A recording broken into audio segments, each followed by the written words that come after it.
The journey continues, and the shadows grow deeper. Isabella, known to some as Kisenth, travels on with the Company of Thorin Oakenshield, her heart bound to Fíli by a bond stronger than steel. Yet every step toward the lonely mountain carries new trials. In Laketown, whispers of her dragon blood stir fear and wonder, even as she tends to Kíli's wounds and defies Thorin's doubt. By moonlight, secret vows are spoken, and love takes root amidst chains and sorrow. But fate will not rest. The White Council gathers, voices clashing over ancient evils rising once more.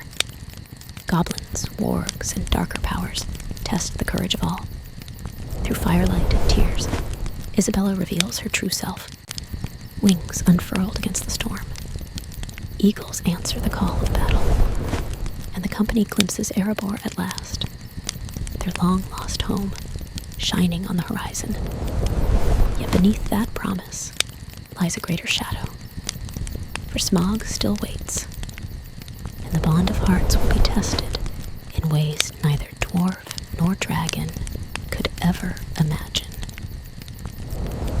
Bella smiled widely and nodded her consent, slipping from the bench to sit at his feet so he could have easier access. She felt him undo her standard braid and clasp before putting his own in. "Make it however large you want, Hes Kulan. Your braid is the only one I'll ever wear prominently," she explained softly, glancing at Kíli as she heard their intake of breath. "You want no other signs of skill or deeds in your hair?" Kíli asked for his brother once he took in Fíli's stunned face. Bella chuckled. "No, Kíli, my kind show deeds in another way. If you wish to give me a bead, then I shall wear it on a chain. But my mate is my life. I want no other to draw attention away from his gift." Fíli felt his heart swell with emotion and his eyes to tighten as tears pooled. It was a gift indeed in their custom when a one would only wear their courting and marriage bead above all else. "Then I will make my braid one of a kind." He chuckled while making 3 small stranded braids and began to braid them into one large one. It was something he had seen long ago and never again. It was a braid his father used to do for his mother when he was a babe. Kíli shifted in his spot and looked over his shoulder before back at the newly courting. "I'll make my way back," he trailed off awkwardly before sending Isabella a wide smile. "I always wanted a sister." Isa let out a small huff of laughter at Kíli's retreat, Fíli's laughter joining hers. But her smile soon slipped as she forgot one thing that her mate needed to know. Well, 2 things, but her being what she was could come later. "Done," Fíli explained as he trailed his hand softly over the braid. He never thought he'd find his one, and now he found her, and she wanted to court him as well. "Fíli, before I braid your hair, there is something I must explain to you." "Nothing bad, but you have the right to know," Bella explained, while turning around to face him. He couldn't help but frown in concern and confusion. "There is nothing that will make me think less of you. No, I know this, but I am old Fíli and have been in many wars. I grew tired of Arda and used my magic to leave. That is why I did not know of Erebor. There I found love, or what I thought of as love." She trailed off, the haggard scar of her own wounded heart pinching at the memory. Fíli's frown deepened as he saw the pain wash over her face and softly cupped her chin to make her look at him. "What happened to cause you such pain? Who caused this?" He didn't ask about the place she escaped to or anything else really. He wanted to know who caused that deep ache his mother wore to be replicated on her face. "I loved not a man, elf, or dwarf. His family were of old creatures that no longer walk this land. They, Edward and his family, thought me to be human, a descendant of men. He was not the first to capture my heart in my long life, but he was the first to ever truly shatter it completely. He led me deep into the woods near my home and told me I was worthless. She choked out in pain and in anger. I had thought after so long of being alone, I had found a family again, but he didn't see me as anything more than a pet, a distraction from the eternal life he had. He didn't love me. They didn't love me like they claimed. She finished, her hands clenched in the folds of her dress. Rage welled up in Fíli, a rage he had never felt before, as he listened to her words, as he took in the pain on her face. Who dared to hurt her? A desire to find the wretched being and slay him, the whole family who harmed and broke his one, and that treated her like a pet reared its head over the rage. And where are these? He couldn't even give them an insult befitting them. Dead. I showed them a wrath they and their world have not seen for many of an age. Bella replied flat, her eyes gleaming with something that caused even Fíli to shudder and to swear never to anger his one beyond angry, though he was glad and yet disappointed that he could not hurt them more. I hope they suffered for the pain they dealt. No woman should feel or be treated the way they did. I am only saddened I could not hurt the one who started it, he admitted to her, causing her to smile and place a kiss on his open palm. Heat from her lips spread up his arm rapidly and settled deep within his chest, warming him and his very soul. Come, his Kulan, let me braid your hair so we can join the others. They will be anxiously waiting for us. She chuckled before switching places with her mate. She did a simple snake braid that started from the temple and wound down behind his ear before placing her clasp. Hopefully, when he knew the truth and accepted her still, she can replace the snake braid style with a dragon's tail one. What style is this? It is one I have not seen before, Fíli asked as he fingered his strange courting braid. You wouldn't, the braid is not from Arda, but from the other place. I hoped for something different to stand out, she explained, returning his smile as he beamed up at her. I have a question, more of a concern really, Fíli stated after a while, something he had kept in the back of his mind and didn't wish to think further on it. But now that they were courting, you said you were old. How old exactly? Not that I care, I am young in my culture, and we can live up to 300 at best, he continued as her smile slipped. Bella clenched the bench, and the stone crumbling under her grip at the thought. I am older than Arda. I was made in the year of the trees by Yavanna, me and my kin, but I am the last one left of my clan. We were killed by many of the races on Earth, including dragons. They saw us as threats, and the serpents saw us as enemies because we protected. I have lived a long life full of pain and war. I have loved and have been hurt. You are my mate, my one, and I have longed for you since I was made. If you were to perish, then I would do anything to save you or join you, she confessed. There was a way where he too could live by her side and walk hand in hand along the frozen sands of time, watching the world change around them. She could do that for Kíli too, if he so wished for it, knowing that Fíli would not accept her heart fully unless Kíli could join. Fíli did not say more, but pulled her into a hug, his arms wrapping tightly around her shoulders, while he burrowed his face into her hair and her face into his chest. He felt her frame shudder once, and then one more time, as she took a deep breath before pulling back. We should go back to the others. Plus, Glorfindel, you can come out now, she whispered softly, never tearing her eyes away from her mate until her shield brother stepped into view. Why, I am surprised you knew I was there. I will never know. He sighed before practically draping himself across one of the stone benches. Fíli frowned and looked at his one. He is my shadow here. The elves do not trust me. It is why I was escorted here with a mask, and why I chose this spot far away from all of them," she explained, stilling his arm as he went for his sword. "No, Fíli, he is my shield brother. I'd rather him shadow me than one of the elflings." Glorfindel snorted and sat back up, staring down Fíli in a way that made the dwarf fidget under his stare. Fíli wasn't stupid. He could see the age and power seem to seep out of him, an aura of a warrior that his uncle and many Dwaro held. "I will not threaten you. There would be no point.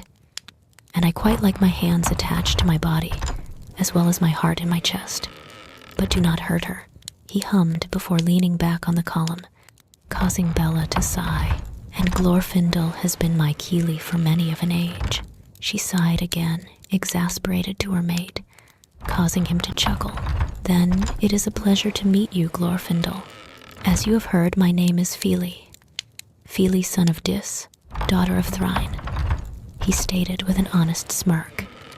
The elf in question raised his brow with a smile. "And it is good to meet you, Fíli. I shall take my leave for now. The Dwaro are becoming worried. You must head back to them, Nth. I and Aristor have placed you in the courtyard in our wing with the company, so you may speak and be left in peace. Fíli, make sure she sleeps. It has been near 4 days since she has rested, or even had more than a bite of food." With that, he was gone from the gazebo. Fíli turned to his mate, horrified, and finally noticed her ragged appearance. She was covered in dry orc and troll blood from when they came here in ash. Her dress was ripped in some places, and it was the same one that she had come here with. Without a word, he grasped her hand and pulled her from the gazebo, letting the stones under his feet guide him back towards where they were staying. "Fíli?" Bella asked, confused at the determined scowl upon his face. He didn't utter a word before slamming the doors open to the room, causing many of the Dwaro to jump in surprise. "Fíli, what is the matter?" Thorin asked, quickly rising to his feet as he took in his son's face. "She has not slept or eaten. She's still in the dress she came here with," he explained, falling back to Kuzdoul when angry. Bella closed her eyes and cursed Glorfindel as the Dwaro began to shout and curse. She found herself being pulled over to the fire with food being shoved at her. She blinked at everyone while they argued and talked about what they could do before shrugging and digging into the broth before her, now realizing that she was indeed starving. Her hand shot out and clenched tightly around Dory's hand, causing him to yelp and for the others to fall silent. She quickly let go when she realized what she had done. "Oh God, I am so sorry, Dory. You were about to touch my braid and..." She rambled off, closing her eyes in remorse as she saw him rubbing his wrist with a grimace. "Braid? What braid? Fíli? Lady Isabella?" Questions of confusion filled the air from the company, all eyes switching from her to her smiling mate. "She asked for my courtship," Fíli said, beaming, his brother smiling just as wide. Thorin swung his head to Lady Isabella with raised brows. This he didn't expect. He expected Fíli to ask, not the other way around. "Is this true?" he asked, even though he could now see the new braid that was intricately and oddly wound down the side of Fíli's face. "You did not ask me if you could court my sister's son," he pointed out, his tone bland and mask set. "A test, if you will." Bella raised her brows towards the king. "I did not need to ask you but Kíli, for he is twin-like with Fíli. I have given him a dagger, as is my custom, as proof of my skill and ability." He approved of the court. "I have given a dagger to Fíli as my courting gift, and have presented him with a bead he had accepted." She replied, just as bland and straight-faced. "I am sorry, Dory. I did not mean to hurt you," she whispered up to the silver-haired dwarf beside her. Dory smiled down at Lady Isabella. "It's all right, Lady Isabella. I should have paid more attention. I just wished to remove the sticks in your hair and undo the knots. I think we should let Lady Isabella get cleaned up before we interrogate them any further," Balin drawled out, eyeing the company. "But after she has had a decent meal, a hot bath, and sleep," he finished sternly. A laugh escaped her lips. "That is a good idea, Master Balin. I shall go and have a bath. Fíli, you may need to do my braids again. Will you come in half an hour to do them?" she asked softly. Fíli nodded and elbowed his brother hard as he felt Kíli laughing silently into his back. "I will," true to his word. Half an hour later, he made his way to the bathing room while she was brushing her hair, combs in hand, and Kíli by his side pouting. "Oh, hush. You and I both need to redo our braids. Your hair is looking like a bird's nest, Nadedith." Bella paused her hand as she saw her mate and his brother in the doorway. She gave them a smile and moved to the area she had set up for her to sit comfortably while her mate did her hair. "If you do not mind, Kíli, and trust me, I can braid your hair while Fíli does mine." Kíli raised his brows and shot his brother a look before shrugging and sitting down before Lady Isabella while handing her his combs. Fíli and Bella shared a look as he made his way over and sat behind his one while running his hand through her slightly damp hair. "Fíli is right. Your hair is a mess." Bella chuckled before raking her hands through his head and applying slight pressure. Kíli groaned at the sensation and relaxed further under her hands. It felt like heaven. Her hands were warm and her nails dully scraped his scalp. The action made him think back to when he was still a babe, and his Ahmad did this for him when he couldn't sleep. "Should I be worried, brother?" Fíli asked with a slight laugh. "No, it reminds me of Ahmad," was all he had to say to ease Fíli's slight jealous rage. Bella giggled as she quickly finished off the only 2 braids that Kíli wore, his coming-of-age braid and his family braid, one on each side. She was confused at first, until she really looked at the majority of the company. Well, mainly Balin, Dwalin, and Thorin. They were the ones who wore the least amount of braids. She knew that Thorin had 4, while Balin and Dwalin had their family braids only, hidden beneath their beards or hair.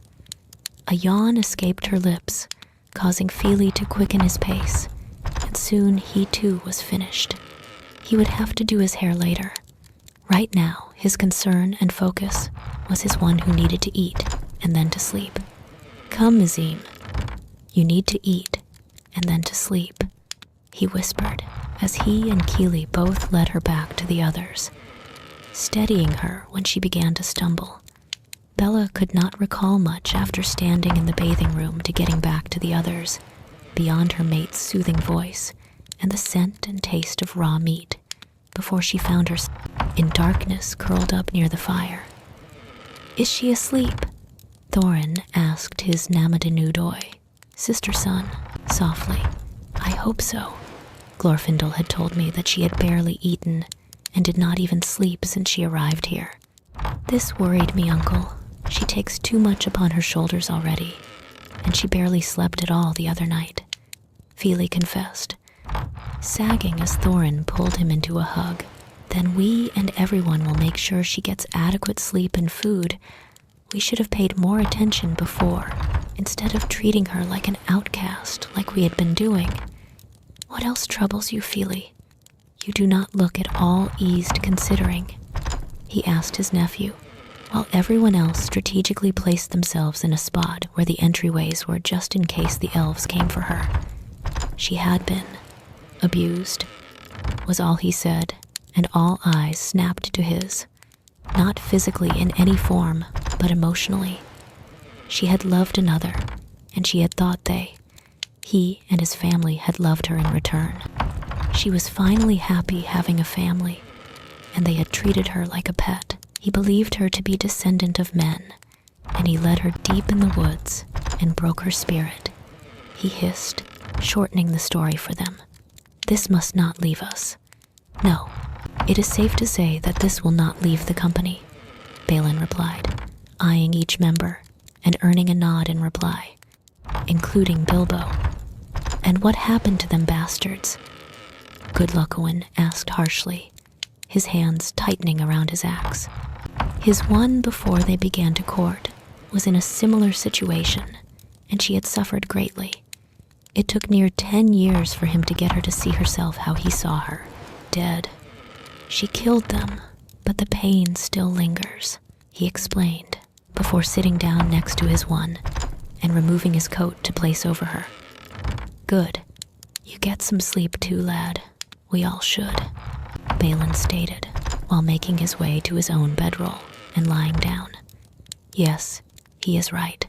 We only have a few more days left in this place for the runes to be read, but we have bigger priorities for now," Thorin explained, while casting a soft look down to the woman who was now curled around his nephew, a hand on one of his daggers. Even in her sleep, she seemed to protect him. 3. Near 4 days had passed, and now Fíli was growing frantic as his one had not awoken. Oin could not explain why she had not woken, looked for wounds on her head. It had gotten to the point that he had asked Thorin to ask for Glorfindel to come and look at her. He also asked for Gandalf and Elrond when he went to attend his meeting, though he trusted the latter very little and the first more. He could not deny the knowledge he had gained from Bilbo about Elrond being a healer. Glorfindel strode into the room looking frantic, his usual armor missing, and by his side his chosen. "How long has she been asleep?" the shining Barlog Slayer asked. "Going on to 4 days now. Do you know what is wrong?" he asked, worried, watching as her shield brother laid his hand upon her head and chanted in a language that sounded rougher than Elvish, but smoother than Khuzdul. Fíli also knew it wasn't the language his one spoke from time to time, as the syllables were different. "I have a theory, and I hope it is wrong, and just exhaustion," Glorfindel explained, while jerking up, his body leaning over Isa while holding up the blade to who barged into the room. It was gone just as fast as it came when he realized it was only Gandalf and Lord Elrond. "She has not woken. It has been 4 days," he explained to Elrond as he knelt by Kisenth's side and rested a hand upon her head hesitantly. "I am worried that it is hibernation." "No, she told me herself that she doesn't hibernate anymore," Gandalf stated, while he leant on his staff and took a glance at the dwarves in the room with a curious eye. They were shifting. Their hands were either resting on their weapons or near them as they eyes Elrond with critical eyes. It was interesting to see how much the company in their stay here had changed towards Kisenth, but by the braid in both Fíli and her hair alerted Gandalf to the reason why. Elrond frowned as he pressed further into the dragon shifter's mind, nearly cringing at the pain and torment she had suffered through in her long life. He could hear her cries and screams of his people and of others, while she tried to save them. "Tired, so tired, resting. Will wake soon. Tell them not to worry." Parrot Hill. Elrond jerked his hand back and shook his head clear of the haze. He would be glad to never do that again, to never experience that pain again. Even now, he could still feel the lingering effects. Glorfindel quickly caught his lord and waited while he regained some semblance of balance and strength. "She will awaken soon. Worry not," he explained before standing once more. She was overtired. Her body needed the rest. Fíli nodded. "Thank you. There is no need. She is my friend as well," Elrond stated before raising his brows. "It is good to see that she has finally found her mate. My lord, I am sorry to say this, but it best be wise to leave now. Aristor, can you make sure he gets back to his chambers to rest?" Glorfindel stated, as he watched the Dwaro take a step forward at the mention of his lord and Kisenth being friends. Elrond took in the others before bowing his head and turning to leave. He would leave them be for now, with Gandalf following suit. Isabella woke alone, and to loud laughter. She could tell she was placed in a room, maybe a spare room in Glorfindel's wing, because she remembered falling asleep on the floor near the fire and curled around Fíli before Elrond was in her head. She sat up with a grunt, her back cracking from stiffness, and smiled as she saw the company laughing and eating through the slightly cracked door. She stood to go join them, detouring when she saw Bilbo walk past the open door down to the courtyard and chose to follow him. The voices of Gandalf and Elrond arooing reached her ears, causing her to frown as she came to a stop in the shadows just behind Thorin. But it was not just that in which made her pause. It was the magic in the air. Familiar magic of her friend Galadriel, and darker magic. A tainted magic that made her skin crawl, and a growl to be raised in her throat. Of course I was going to tell you. I was waiting for this very chance. And really, I think you can trust that I know what I am doing. Gandalf spluttered as he and Elrond walked across one of the path bridges. Do you? Elrond asked, glancing at the wizard. That dragon has slept for 60 years. What will happen if your plan should fail? If you wake that beast, Gandalf cuts him off. But if we succeed, what if the dwarves take back the mountain? Then our defenses in the east will be strengthened. We have luck more on our side with Kiss. Elrond quickly cut him off, eyes narrowed. It's a dangerous move, Gandalf. What will you expect of her? That beast slayed her brother and her sister. She now has a mate to think about above all. It has been a very long time since she has even fought those twisted serpents. Are you sure she is capable? No, it is indeed a dangerous move. Bella didn't know how to feel about that, and from the tense shoulders of both Thorin and Bilbo, she knew that they were angry for this plan. It is also dangerous to do nothing. Oh, come. The throne of Erebor is Thorin's birthright, and Lady Isabella still shifts. She will not fail. What is it you fear? Have you forgotten? A strain of madness runs deep in that family. His grandfather lost his mind. His father succumbed to the same sickness. Can you swear Thorin Oakenshield will not also fall? Gandalf, these decisions do not rest with us alone. It is not up to you or me to redraw the map of Middle-earth, Elrond stated firmly, trying to point reason to the wizard.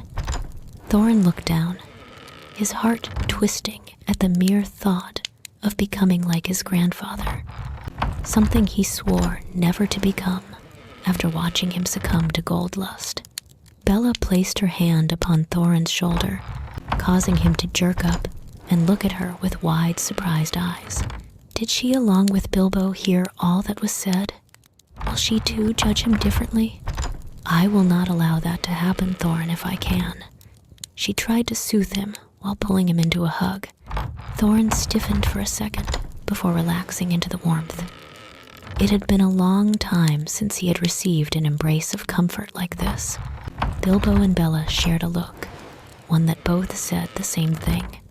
They would both not allow him to fall into the thrall of gold, though Bella had more of a chance to snap him out of it. She was glad that Bilbo, too, would look out for him. How long have you been awake? Bilbo asked softly as he made his way closer to them. I woke up as you walked past the door to the room, she explained, gesturing to the door behind her. I was going to go to the others, but I followed you out here. Thorin pulled back then. Thank you. You need to go see Fíli. And he has been worried. We all have. I am sorry for worrying you all. I was overtired, and my body just shut down Upo. She trailed off as she stumbled backwards. Thorin quickly caught her with Bilbo and led her to sit upon the stairs. They tried to call her name and came too near shaking her to get her to respond as her eyes glazed over. Kisenth, my sister, it has been many of an age since I have felt your presence. Bella breathed out, a smile stretching across her face. And you as well, Galadriel. It is not safe for them here. You are being summoned like I, my friend. Come." Thorin and Bilbo sighed in relief as her eyes snapped open, though that relief did not last long as they saw the panicked look upon her face. "You need to leave, all of you," she stated quickly, rushing back into the room she was staying and grabbing her swords from the spot next to the bed, along with her bag, and rushing out to where the others were still laughing. Fíli jumped to his feet immediately as his one made her way, and over to him. "Isa? Everyone needs to leave now. You must hurry and make your way up the pass tonight without anyone seeing you." "Erebor!" she shouted, waiting for the elf to appear, and appear he did. "What is the matter?" he asked, worried. "You need to lead them up the pass towards the mountains without being seen. Glorfindel and I are being summoned, and they must go," she stated firmly, causing the elf to nod. "Isa, what is happening? Who is summoning you?" Fíli asked, near demanded. Bella closed her eyes and handed her blades to Fíli. "The White Council. I am a part of it, and they have been summoned here. I must attend. You and the others need to leave. Take these with you. Look after them. I will catch up with you soon." Fíli narrowed his eyes slightly before nodding and strapping her swords to his back before handing her his own. "Then take these, so I know you will come back." Bella smiled and placed a kiss upon his brow before giving them all one last look. "You must hurry. Do not go over the mountains until I am with you. I will not be long. Do not worry. I will catch up, but hurry. You can trust Erebor," she urged. The company said their farewells after they hurriedly dressed and packed before following the elf out of the room. Thorin and Kíli stuck close to Fíli as they navigated quickly through the elven home and to the pass. "This is where I leave you. There is the path, but you must hurry go," Erebor stated before making his way back towards the main section of Rivendell. He had some distracting to do. "She'll catch up, Fíli. You have her blades, and she has yours. We must hurry," Thorin stated as he urged his nephew on. "I know, but I just have this feeling in the pit of my stomach is all," he explained. The company murmured their agreeances. Bella reached the bottom of the rock face where the meeting was taking place. She had split up with Glorfindel as she had followed to make sure her mate was not delayed. "The dragon has long been on your mind," she heard Galadriel speak, her voice floating down over the water. "This is true, my lady. Smaug owes allegiance to no one, but if he should side with the enemy, a dragon could be used to terrible effect," Gandalf began, only stopping when Saruman had interrupted, a tone of malice in his voice that made her hiss. "What enemy? Gandalf, the enemy is defeated. Sauron is vanquished. He can never regain his full strength," the White Wizard spat out patronizingly. She listened worried as they spoke of the dwarf rings, one in particular, the one of Durin's line. She had hoped that it was consumed, but now it was missing. "Why do you not join us, Kisenth?" "Because, my friend, I am merely waiting, for the White Wizard will not share his secrets with me around," she replied to Galadriel while lifting her wings. Technically, she wasn't disobeying Elrond's rule. Elrond frowned.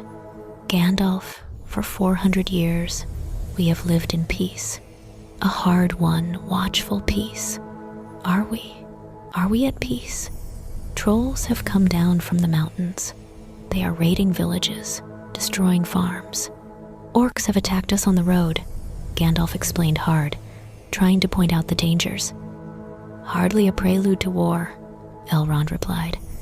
"Always you must meddle, looking for trouble where none exists." Saruman spat out before jerking as he heard the sound of harsh beat of wings. "Let him speak. Karumo," Kisenth hummed out sternly as she landed on the ledge that Galadriel had just occupied. "Ah, Kisenth, I did not know you returned to Arda." Saruman replied warily, looking between all the faces. I have been given a task. I suggest you listen to what Oloran has to say," she snapped, while eyeing the white wizard down. She had not forgotten about the fact that he had not told anyone the fate of Alatar and Palando. There is something at work beyond the evil of Smaug, something far more powerful. We can remain blind, but it will not be ignoring us. That I can promise you. A sickness lies over the Greenwood. The woodsmen who live there now call it Mirkwood, and they say. Gandalf trailed off, unsure on how to word the next one. Well, don't stop now. Tell us about the woodsmen say. Saruman hummed, amused. Galadriel and Kisenth both walked around the table, not one stopping even when Glorfindel had joined them in the circle. They speak of a necromancer living in Dol Guldur, a sorcerer who can summon the dead. That's absurd. No such power exists in the world. This necromancer is nothing more than a mortal man, a conjurer dabbling in black magic. Saruman laughed off, causing both Bella and Gandalf to frown. And so I thought too. But Radagast has seen Radagast. Do not speak to me about Radagast the Brown. He is a foolish fellow. The wizard scoffed, causing Bella to stop dead in her tracks. And I would advise you to not call Iwendell foolish. He may be simple fellow living amongst the animals of Greenwood, but foolish he is not. The words Gandalf speak are true, as I was there to hear it myself. Show them, Gandalf, Kisenth hissed, her hand clenching tightly down upon her friend's arm in support. A relic, show me, Galadriel stated while turning to face Gandalf and Kistenth's back. Gandalf lifts Radagast's package, which he had in his lap, and places it on the table. It lets out a dull thud. Elrond frowned as he moved to touch the leather. What is that? A relic of Mordor, Galadriel explained, worried, sensing the magic and causing him to jerk his hand back before hesitantly opening it. The White Wizard, Galadriel, Glorfindel, and Elrond inhale sharply as they take in the blade before them. A Morgul blade, Glorfindel stated out loud, confused.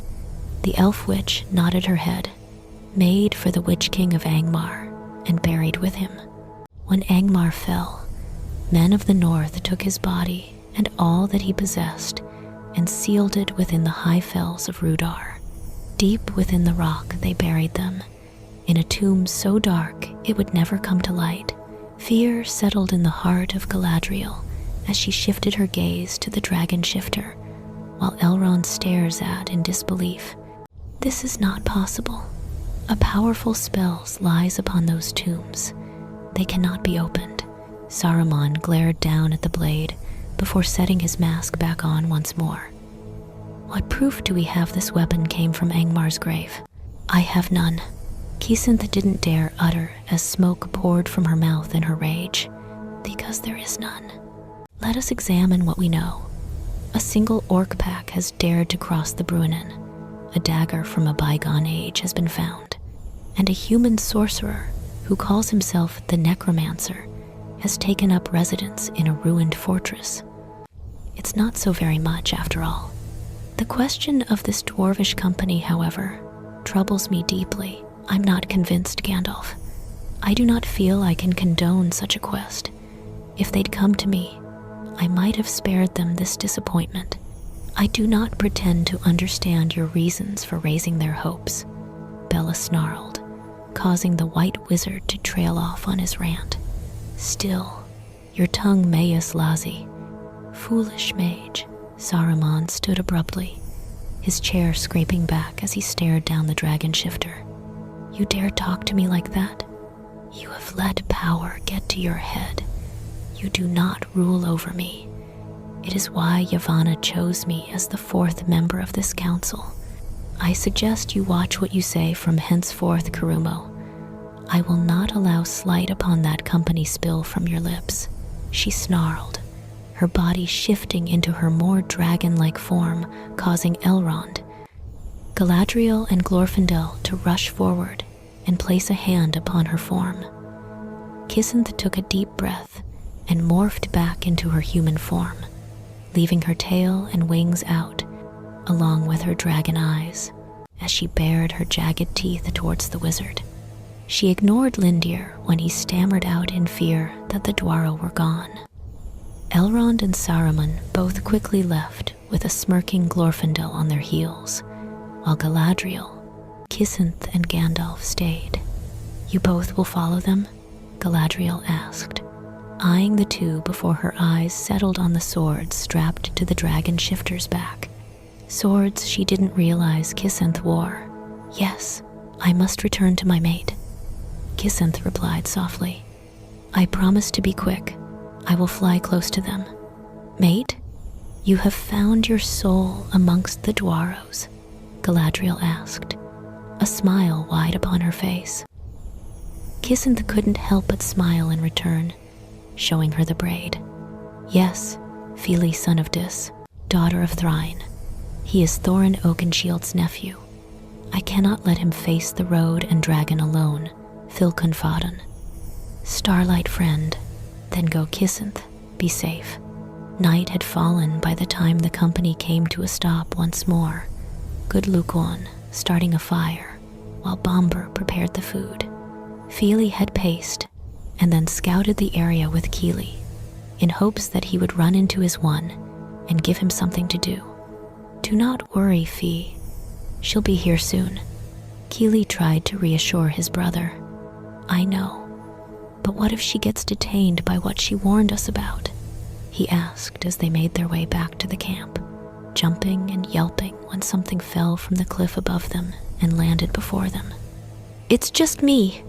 Sorry I was delayed. I had to say goodbye to Estelle," Bella stated, grinning when Fíli and Kíli rushed towards her. "How did you catch up so fast?" Kíli asked, causing her to chuckle. "I ran." She lied. Well, she ran some distance, but she flew the majority of it. "Let's get back to the others. Look who we found wandering in the wild." Kíli laughed out as they stepped into the light, the company jerking in surprise as Fíli and Bella walked out hand in hand. "Please, Kíli, you cried out like a little girl." Fíli teased back, causing Bella to snort. "You did too, Heskulan," she teased, ducking away as her mate went to tackle her. "But we are safe now.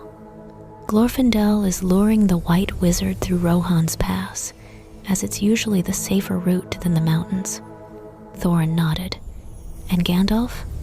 Gandalf had not yet left. "There are some things he must do before making his way towards us, but he said he'd meet us in the mountains," she informed, hearing the words Gandalf whispered as she was flying away. "What happened at the meeting? Why were you summoned?" Thorin asked as he made his way over, the company gathering around. "There is darkness in this world, Thorin Oakenshield, and it has begun to spread more. Radagast, he came to warn Gandalf of the danger that lies within Dol Guldur. The White Wizard had been told of this quest, and he came to stop you, as well as humiliate Gandalf and speak ill of Radagast," she explained, taking a seat beside the fire. Fíli quickly sat by his one side and smiled as she leaned into him, her back flushed to his chest as he sat on the log that they made as a seat. "He was not pleased to see me," she chuckled. "Oh, this I got to hear," Beaufort drawled out as he too took a seat. Bella laughed and nodded. "I arrived late to the meeting, staying hidden as Gandalf tried to explain, and was failing. Saruman had begun to dismiss Gandalf and his claims. When I stepped in, I have never seen someone so pale even further." "The White Wizard is afraid of you?" Ori asked, amazed. "Well, from one's perspective, I am more powerful than a wizard, if I chose to be. The abilities that I have can be used for great good or great evil if desired," she explained before taking a deep sigh. "It is why the elves do not trust me. Those that did no longer walk the lands of Arda Only a few remain like Elrond, Glorfindel, and Erestor, Lady Galadriel, and Lord Celeborn. The wizards, the great eagles of Manwë and one other. What great powers do you have? Why have you not used them? Bifur asked from next to his cousins. But I have, Master Bifur. Not the serious ones, but just harmless ones, like calming you down upon your terror. She pointed out. My shifting capabilities are another, but they are natural. Knowing when Nori stole from me, or when Fíli lost his swords, Bella gave Nori a pointed look as he went to ask about the trick she had told him. It was not something that was shared often, only when earned or freely given. A dragon's voice or Thu was dangerous, and she could trust the thief to keep the secret. Can they be taught? Good luck, Owen asked the lass. Yes, they can. It is a great gift to be taught the power of my people, but it has to be earned, she stated sternly, giving a select few Dwaro a hard stare. All right, enough questions. Eat and then rest. We continue at first light, Thorin ordered, causing the company to groan before tucking back into their meal that was now cold. Kisenth gave the king a thankful nod before turning back to her mate, giving him a smile as he handed her a bowl of food while digging into his own. Thank you for looking after my swords. I came back as promised. She chuckled out as she quickly finished her stew and removed her one's blades. Fíli quickly did the same and handed them back over, his fingers brushing up against the hilt and jerking back in surprise as a spark of something jolted through him before disappearing as he lost contact with the blade. What was that? He asked her, causing Bella to raise her brows and secure the swords on her back once more. That Kun, my light, was an echo of dragon power. She whispered to him softly, causing his and Kíli's eyes to widen. The hilt is dragon tooth on both of them, she reminded them. Lads, let her get some sleep, Bomber stated as he handed the lass an extra blanket, one that could fit both her and Fíli. Kíli too, if he manages to squirm his way to them. Sorry. Fíli and Kíli blurred out together, causing Kisenth to erupt into giggles, stopping when she got a firm look from the normally quiet dwarf. Right, sorry, sleep. Bella was wary as they approached the mountain pass. Besides the brewing storm upon the horizon, she could sense the power radiate from them, a power that was as old as Arda but slumbered often. She whispered the words to see all life before her and cringed. The giants were waking, their light brightening by the passing time. We must not venture the mountains tonight. Let the storm pass. She called out to Thorin as her eyes remained on the snow-tipped peaks. The king turned back to his nephews. One. No, we will pass tonight. The dragon shifter growled in frustration, causing the Dwaro closest to her to shudder. Bella ignored the others and pulled Fíli and Kíli to a stop. You both must stick together and by my side once we reach the mountains. Do you understand? She asked. Why, what do you see? Fíli asked, worried, taking a nervous look over his shoulder to the mountains. Trust me, you do not want to know, she expressed, turning her dark eyes back up to the mountain pass. Go on ahead, let me calm down. Kíli and Fíli nodded, passing Nori on the way, who was making his own way towards the furious dragon shifter. I'll find out what's wrong, he uttered to the prince as he passed. Thank you. Nori didn't know what had upset her so, but he could see whatever she saw was not good indeed. What did you see? He asked, stopping just outside her reach. Bella spun and turned to face the thief. Take a look for yourself, speak what I told you, and gaze upon the mountain. He frowned, but did what she told him to. Las ya near. He breathed before blinking up at the mountains in horror as he saw 4 to 5 very large spirits growing brighter upon the mountain. Do you see now? Stay close to your brothers, Nori. With that, she began to follow the others up the mountain trail, pulling out her waterproof cloak and making sure it was secured tightly around her.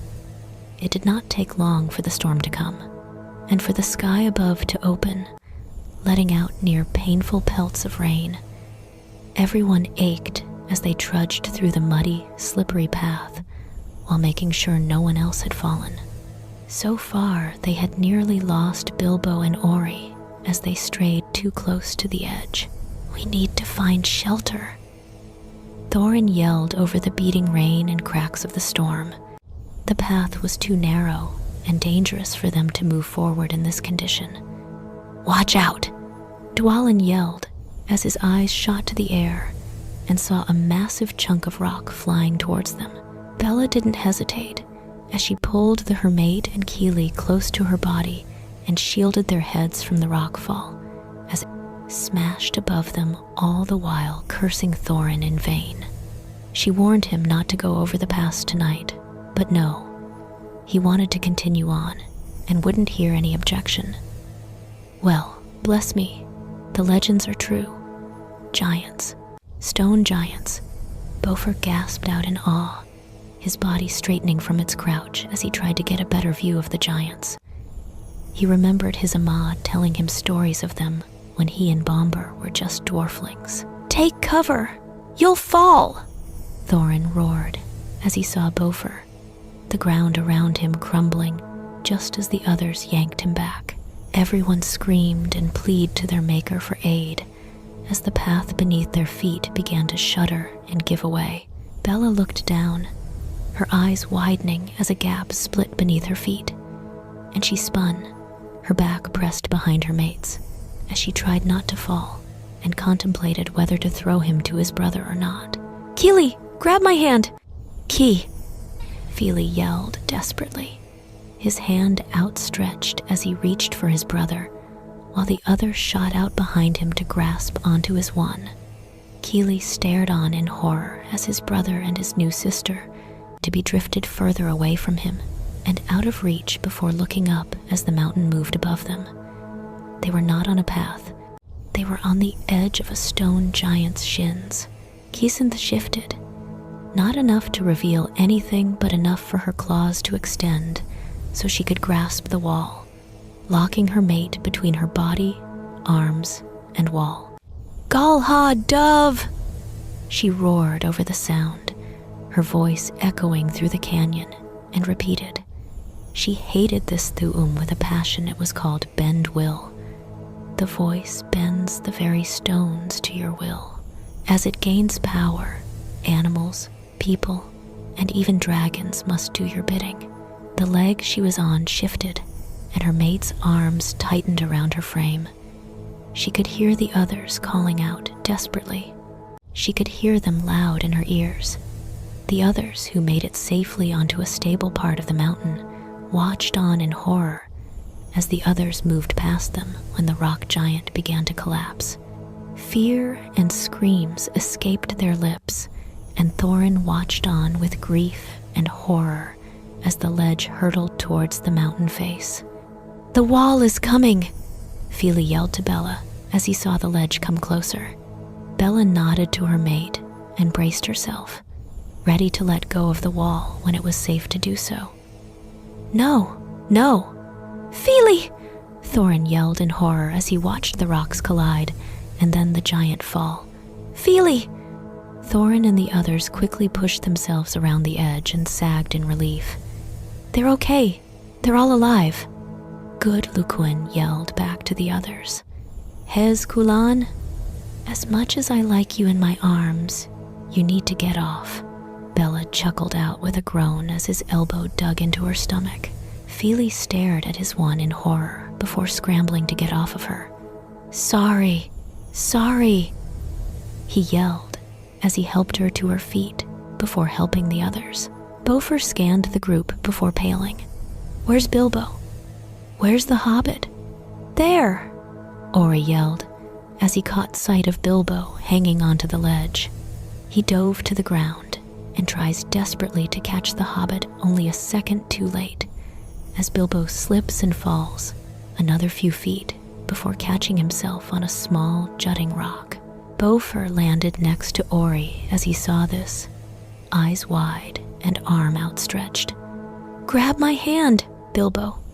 Kisenth cast her maid a look as she saw the rock beginning to give before diving forward, chucking back Beaufort and Ori towards the others and throwing herself down, her hand wrapping around Bilbo's.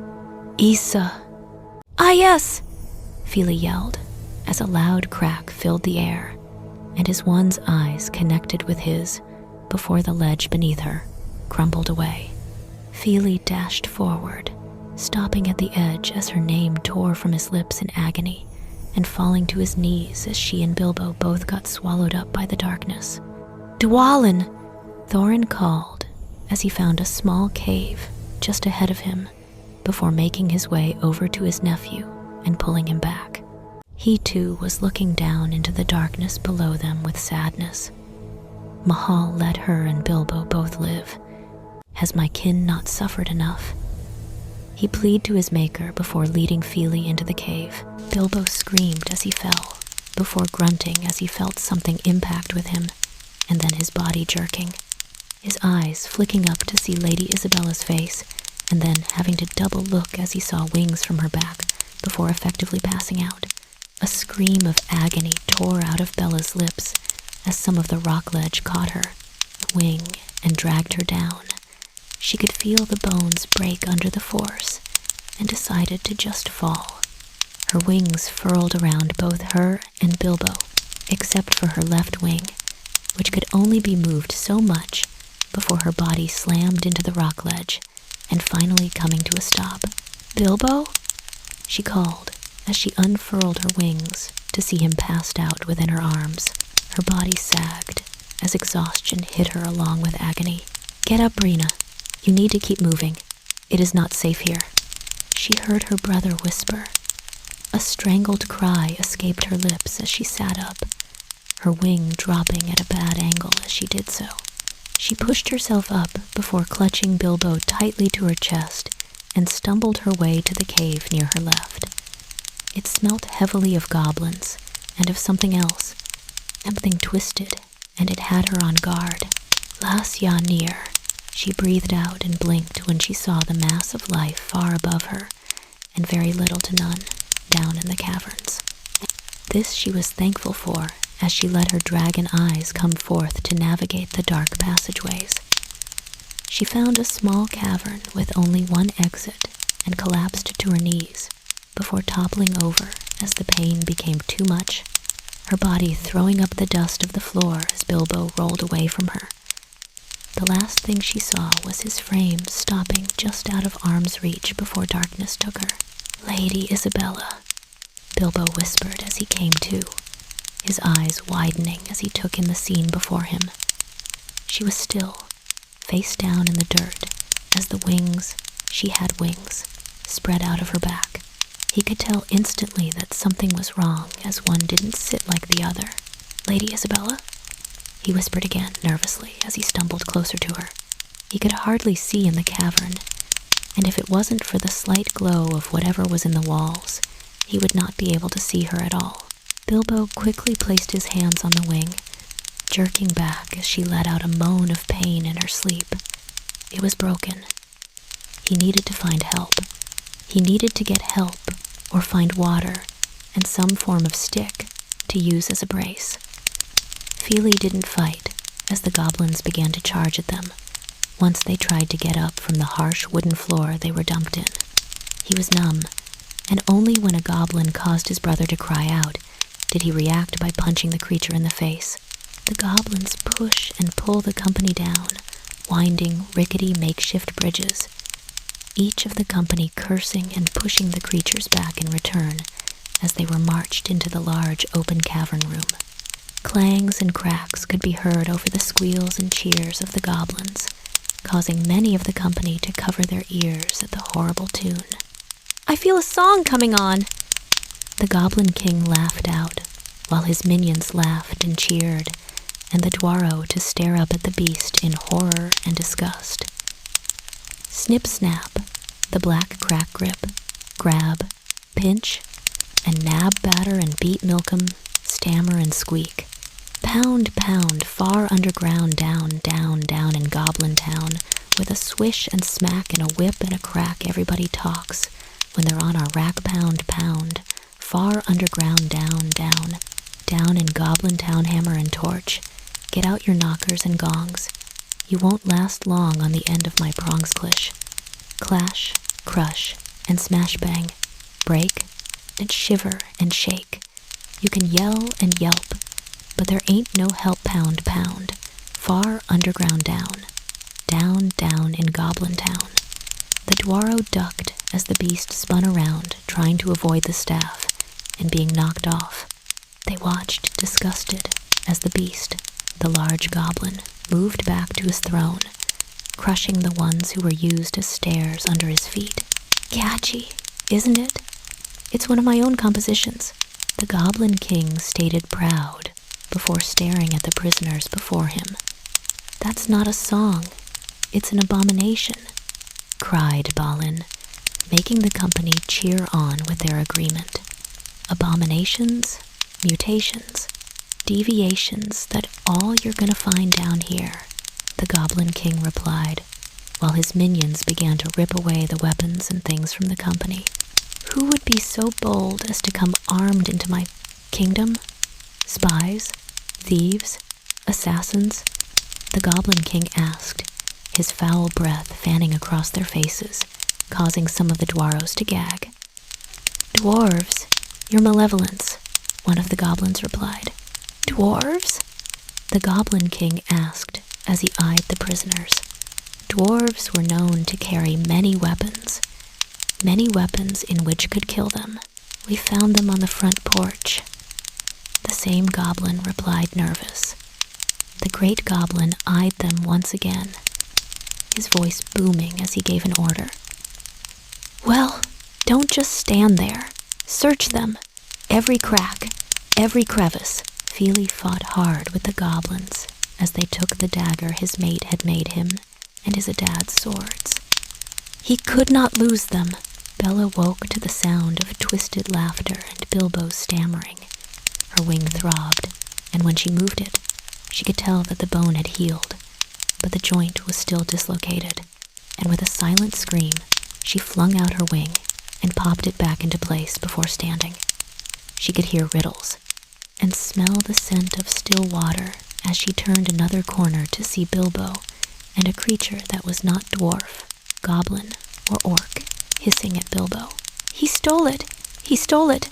Ah! He stole it! The creature snarled as it threw a rock towards Bilbo, who effectively deflected it and rushed towards where Bella stood. Go! That way! She urged before stepping out and kicking the beast away. She turned on her foot and chased after Bilbo, sensing the darkness that clung to him, and shook it away, confused. No, it was a trick of her senses. They came to a hard spot in the wall, a small gap that only Bilbo could fit through with the help of Bella, who apologized. The golden buttons ripped from his vest and spilled across the floor with a clatter.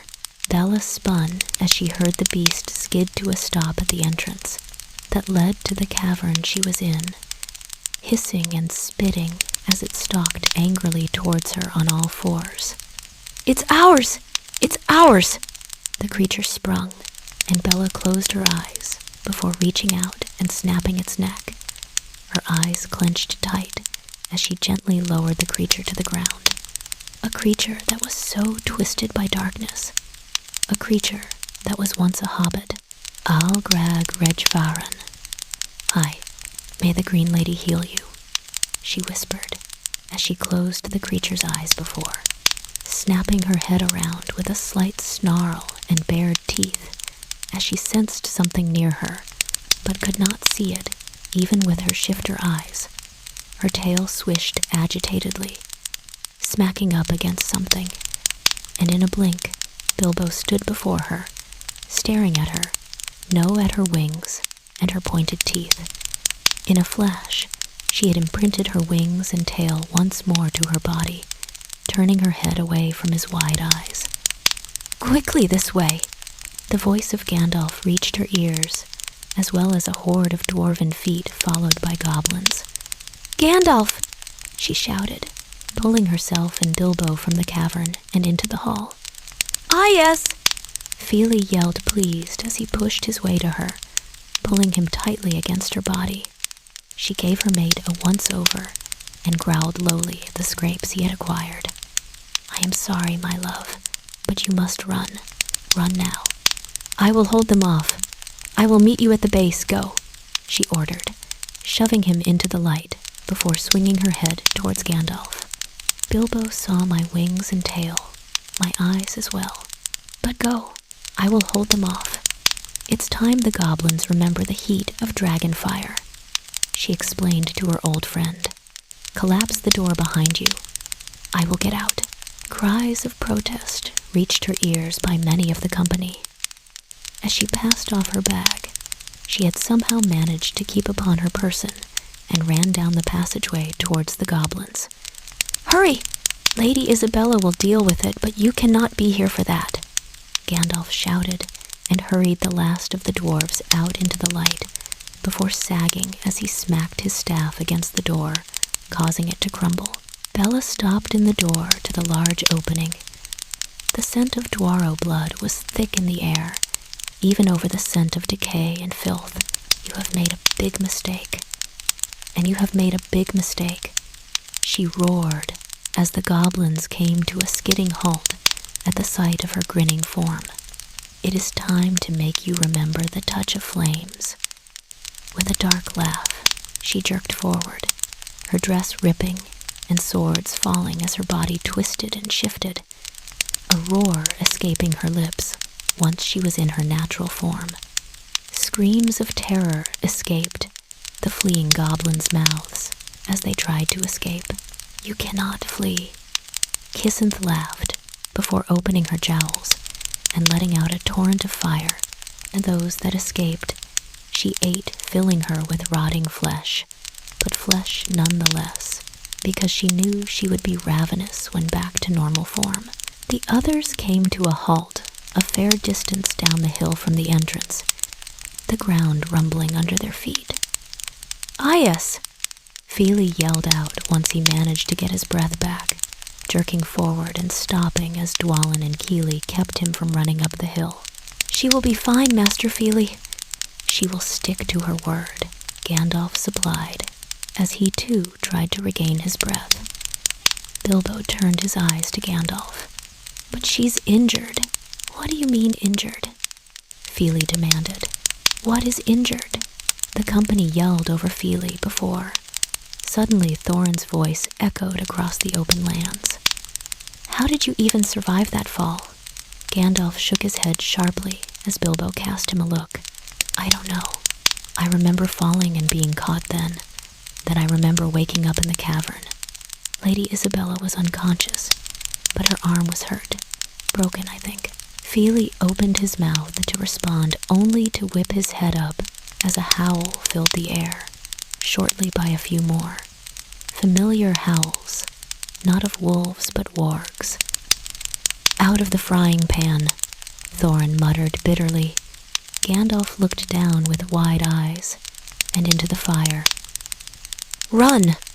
They ran as fast as their tired and weary legs could take them, but it was not fast enough as they came to a halt at the edge of the cliff and turning to fight the oncoming beasts. Bilbo gasped as he drew out his sword, holding it in front of him as the warg charged his body, shaking in fear as the beast slammed into his blade and dropped dead, his eyes never leaving the beast before him in shock and terror as the company fought off a few others. "Up into the trees, all of you! Come on! Climb!" Gandalf yelled before swinging up into the tree behind him, the one on the very edge of the cliff. The company quickly began to climb the trees closest to them, Dwalin and a few of the others helping boost into the tree before climbing it themselves. Bilbo rushed forward and grasped his blade, jerking back as it would not budge before desperately trying to tug it free. Another tug had him stumbling back as his little dagger sliced free, and he quickly glanced around for the others before hurrying up the tree as Beaufort called his name. Thorin stared in fear and disbelief at the creature before him, a creature he refused to believe was still alive, since Lady Isabella told him of who exactly was after his head and Bree. "Azog?" The beast spoke, the black speech spewing out hate and malice, taunting the dwarves before him in the trees, as he told them what became of Thrain. Balin had tears in his eyes as they flickered from the defiler to his king, in worry and in fear. "God! Toragid Beeries! Wararida!" Azog ordered the pack and sneered as his wargs attacked. Bella shuddered as her body shrunk and cracked, hissing as she stepped into the cold water of the lake. She had found Bilbo and the twisted creature. Steam rose from her heated flesh and internal flame. She would have to let it be for now, though her body ached from the great shift into her real form. Since the end of the Second Age, she felt alive once more. I'm glad she had killed all the goblins that lived in the mountain and caused the cavern above to cave in, though that feeling did not last long as the sounds of howls and screams reached her ears. "Wargs! Dwarros! Fíli!" She shot from the water and landed on her feet, grasping her swords in her hands and making her way to the exit that Gandalf had collapsed for her. "Fus Aro Da!" She roared, letting out a shockwave and blowing the collapsed doorway outwards. She saw flames down the hill as well as wargs, and her love and his kin hanging on by a thread. She felt her body shift as she caught the sound of the eagle's call on the wind and picked up her blades with her talons. She would fight as an eagle. "Kisenth, you have returned." Gwaihir cawed as he swooped around the sudden shifted eagle. "Yes, but now it is time to fight. The Dwarro need to be helped. One is my mate, hair as golden as the sun." She replied back in the eagle's familiar chirps and caws. "Gandalf the Grey called for our aid, but for you we shall carry them to the Carrock, but no further." The eagle prince stated before swooping down. Fíli jerked as two blades fell from the sky, two familiar blades of his mate, and spun around to see her, only to see flames and giant birds as they swooped down. He quickly sheathed his father's swords once more before grasping the hilt of his mate's swords and shuddering as the power rippled over his skin and continued to fight towards his uncle. "There," the gold-haired one, and the one next to him. "Toss them on my back." Kisenth instructed one of the younger eagles while she watched Gwaihir carefully lift the wounded dwarf king. Fíli and Kíli cried out as they found themselves being tossed into the air and onto the back of another. Both turned towards the fiery cliff and searched for the familiar figure of Bella. "Thorin! Bella!" Fíli yelled out desperately, his eyes finding Thorin's unconscious form and no sign of his mate. The eagle beneath him and Kíli cawed before swooping down and closer to the eagle that carried Thorin. "He can't be dead, Fí," Kíli whispered as he buried himself into the back of his brother's hair. "He can't be. He's not, Kí. He's not." Fíli tried to reassure, but knew he failed, because he too had seen his uncle cry out in pain as the warg chomped down and tossed him away. Though he was worried for his uncle, he was worried for his. One as well, she said. She'd meet them at the base of the mountain, at the distance they are gaining away from the goblins. Orcs and wargs. He didn't know if she could catch up, or if she's okay too, Kíli whispered. She has to be. Night turned to day, and soon the company found themselves being placed down atop of a rock formation. Gwaihir laid the dwarf on the surface gently before taking off once more. Gandalf quickly rushed towards Thorin, and resting his hand upon his face, enchanted a spell while ignoring the others. Bella. Fíli and Kíli were the last to land on the Carrock, as she had swooped around to make sure everyone was on their safe before landing herself. Fíli and Kíli slid off her neck and rushed towards their uncle. "Thank you, Gwahir. Give your kin my thanks," she cawed out as the Eagle Prince and his brother swooped around. "If you need our aid further, Kisenth call for us. We will hear it," Gwahir replied.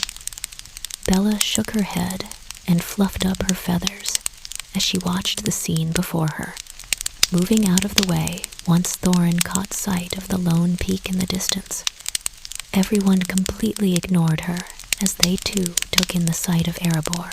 Erebor, the Lonely Mountain, the last of the great dwarf kingdoms of Middle-earth. Gandalf supplied, his eyes twinkling as he watched the company. "Our home," Thorin breathed, watching the color lighten over the mountain. Fíli could look no longer and turned his head down from the view. He had hoped a single hope that his one would be by his side at the first glimpse he ever got of Erebor, and he knew that Kíli had hoped for the same, to share that experience. "What is wrong, lad?" Balin asked softly, drawing the others' attentions away from the view. "Lady Isabella," she said. "She'd meet us at the base of the mountain," Kíli replied for his brother. "We did not see her being carried by the eagles, and she is not here," Gandalf chuckled. "Ah, but she is Master Kíli. Master Fíli." "What do you mean?" Fíli asked, snapping his eyes to the wizard. "I simply mean that Lady Isabella was the one who carried you and your brother here." The whole company whipped their heads around to the lone eagle left on the mountain. With such speed, some of their necks cracked. Bella cawed and bowed, spreading her wings out in a way of a curtsy, since she couldn't actually bed one in front of her. Fíli quickly rushed forward and removed his coat, Kíli and the Ree brothers doing the same as they averted their eyes. A laugh filled the air after a tense moment of silence. "Okay, you can look now. Thank you once again for the coat, Hezkulan. And you, Kíli, I thought I was your sister-to-be. Why do you insist on calling me Lady Isabella? Really, all of you?" The company blustered and stammered as they tried to explain she hadn't actually given them express permission to use her first name without titles, and so had called her Lady Isabella. Bella's brows raised high into her brows as she listened to the mutterings, sharing an amused look with Nori, Fíli, and Gandalf. "But Gandalf calls you it," Gudlucoin cried out, causing Bella to laugh. "Gandalf likes to stir the pot. He calls me by my name when you do not listen," she explained, amused, as her eldest friend spluttered as the Dwaro glared at him. Ah, the amusing life with a company of Dwaros. They had spent an hour on top of the Carrock to recover before making their way down under both Gandalf and Isabella's requests. This, of course, was after her mate had Oin check her arm for any form of breaks and dislocations, though it took her a good while, and cutting her hand to show how fast she actually healed. "Why can we not just sleep on top of the Carrock?" Ori whimpered as he hoped down another flight of the overly large stairs. "Who built these?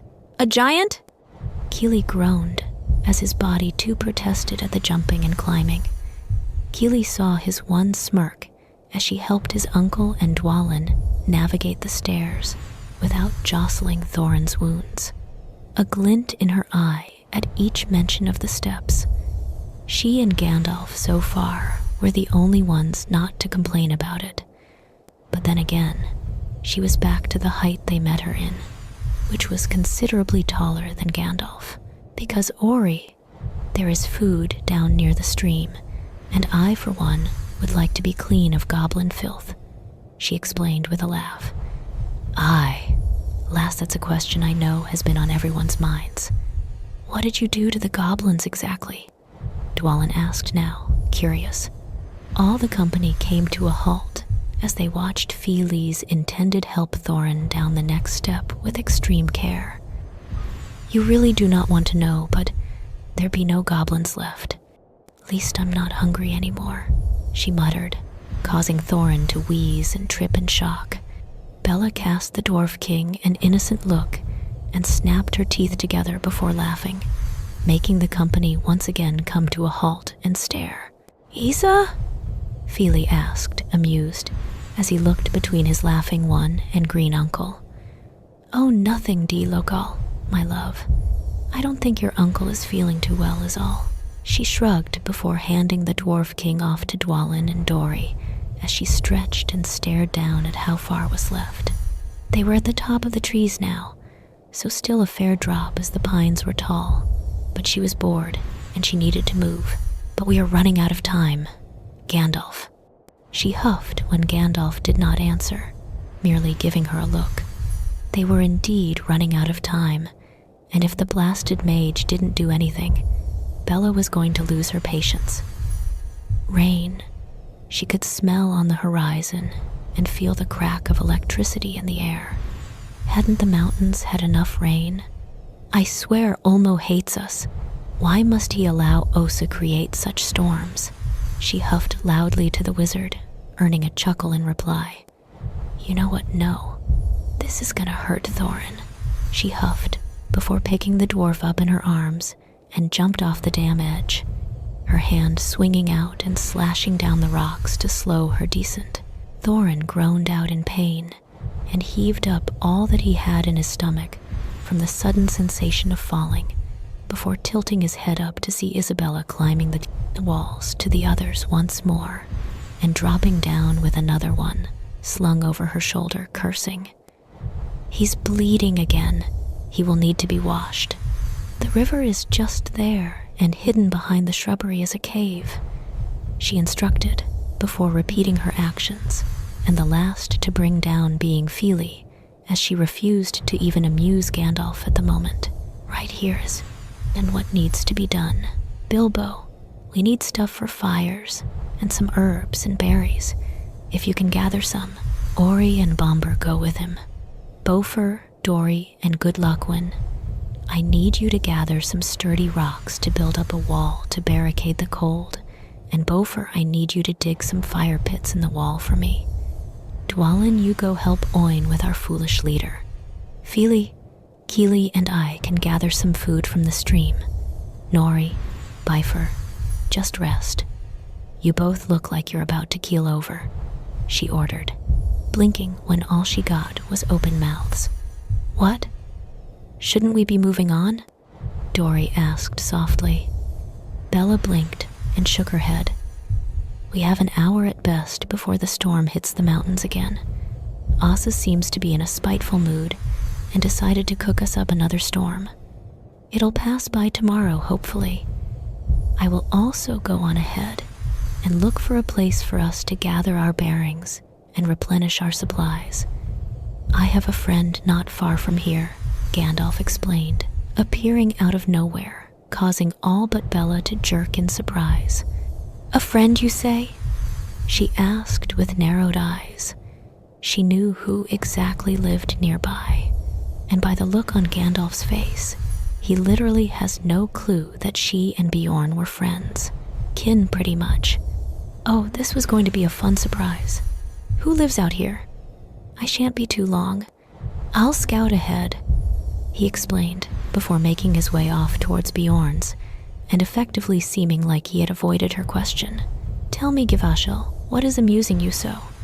Fíli chuckled finally as they began their trek towards the river, the sound of grumbles at their back and loud cursing from their destination. Kisenth turned and smiled wider at her love. "Oh, many things, Local."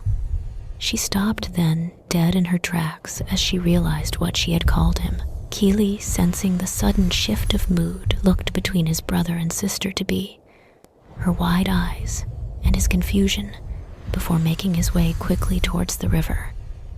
He would help Thorin, Oin, and Dwalin before going back to his brother and his intended.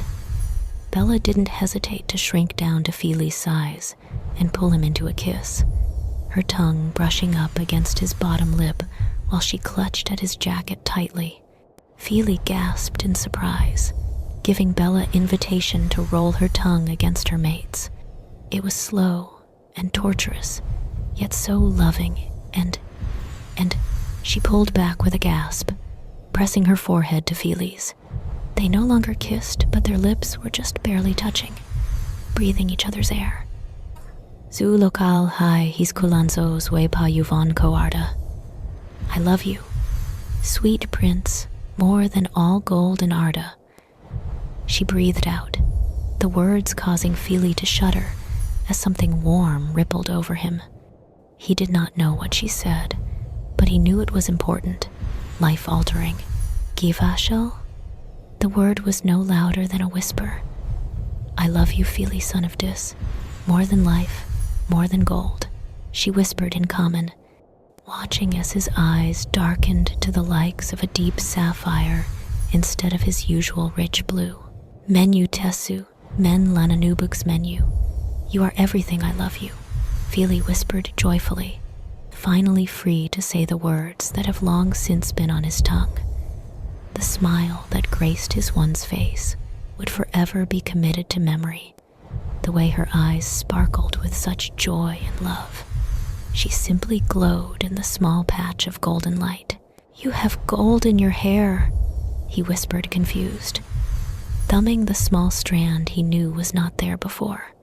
Bella laughed and pulled back from her mate. When my kind finds and utters their first words of love, di local, we take on a small patch of our mate's colorings. In each form I take, you will see your golden hair, for you have accepted my love. It was truth. In each form she will take her mate's gold would be shown. Her brother, a brilliant blue, had his mate's earth green coloring run down his spine, and she in return had his blue upon his breast. She could not wait to know where his marking would be when she shifted to her dragon form. Do I have your coloring? He asked, hoping with all hope that he could, though it did not last long as he saw her smile fade, her touch soft on his cheek. I do not know, she hummed sadly. I do not know if it will work the same way with you, my love. Come, we must gather food and be back in the cave. We have little time left, she urged, pushing away the sadness of the fact. She and Fíli reached the stream just as the others had finally got Thorin patched up and out of the stream. Kíli stood off on the edge a little ways up and shot arrow after arrow into the water before jerking them out with the scrap of material he had made as rope. And what took you two to get here? Dwalin asked, eyeing them both, his brows raising as he took in the dwarf-sized Isabella. Never you mind, Dwalin. Best hurry up now, Bella called over her shoulder with a smirk before she dived into the river. Fíli simply shrugged at the three with a blissful smile upon his face before making his way to Kíli. She admitted her love, and I admitted back, he told his brother, causing the arrow he was about to shoot to drop to the ground. Kíli cheered and pulled his brother into a tight hug. It was not often soon that a Dwaro would admit their love, only once, and when they were sure. It is also why there was a long courting process. I am happy for you, Nadad. She is worthy of you, heart, for sure, unlike those who had tried to court you before. At that, Fíli laughed at his brother's sour face. Yes, now how much fish have you caught? He asked, causing Kíli to jerk the arrows from the water, revealing 4 out of 6. Maybe some bird or rabbit? Fish will do, Bella explained, as she jerked up out of the river, tossing down 8 more, all relatively larger than the ones Kíli had caught. Unless you see any on our path back, this will do. Both Fíli and Kíli nodded in agreement before binding the fish together and began their trek back to the cave, hurrying their steps when thunder boomed over them. Bella shook her head as they reached the cave, and the Dwaro, all cramped around the entrance, staring at the sky in complete disdain as the heavens above opened once again. I am really sick of rain, Ori muttered to his brothers as he twisted his hands in his cardigans. We're all sick of rain, Ori. we best start the fire. It'll get cold soon, Balin instructed. The company jolted and began to gather everything to make the fires and start them. Fíli and Kíli shared a look and blinked. Did you all just stand there and do nothing? Well, lad, that lass of yours decided to take command tonight.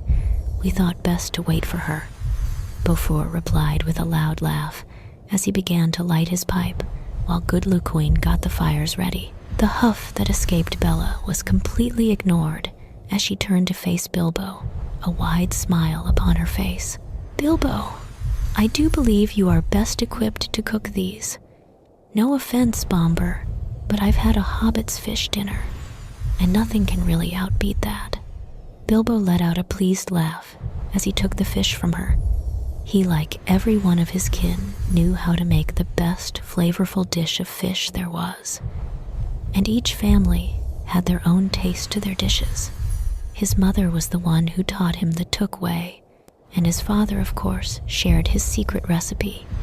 But he didn't have all the ingredients for his father's recipe, but he did his mother's. Wild berries, creeping Charlie, and garlic mustard. He, of course, dug out the roots of that plant, as the flowers tasted completely different. As Bilbo prepared the fish, removing the guts and stuffing them with the berries, creeping Charlie and garlic mustard, the wind outside began to howl. The fires warmed them very little, but did enough. Bella then turned her sharp eyes to her first friend and giver of an age. She had become fond of the company, but the brothers beyond her mate and Kíli, she had preferred and found to bond the most to. She was unsure why and never questioned it, but now she felt bad that she had not spoken to the brothers or Nori himself proper, since Rivendell pretty much. All right, Fadonis tough ear, friendly thief. Show me the injuries. She hummed softly, kneeling before Nori and taking his hand. He had been pale since their escape from the mountain, and of course she could hear the slight wheeze and stifled moan.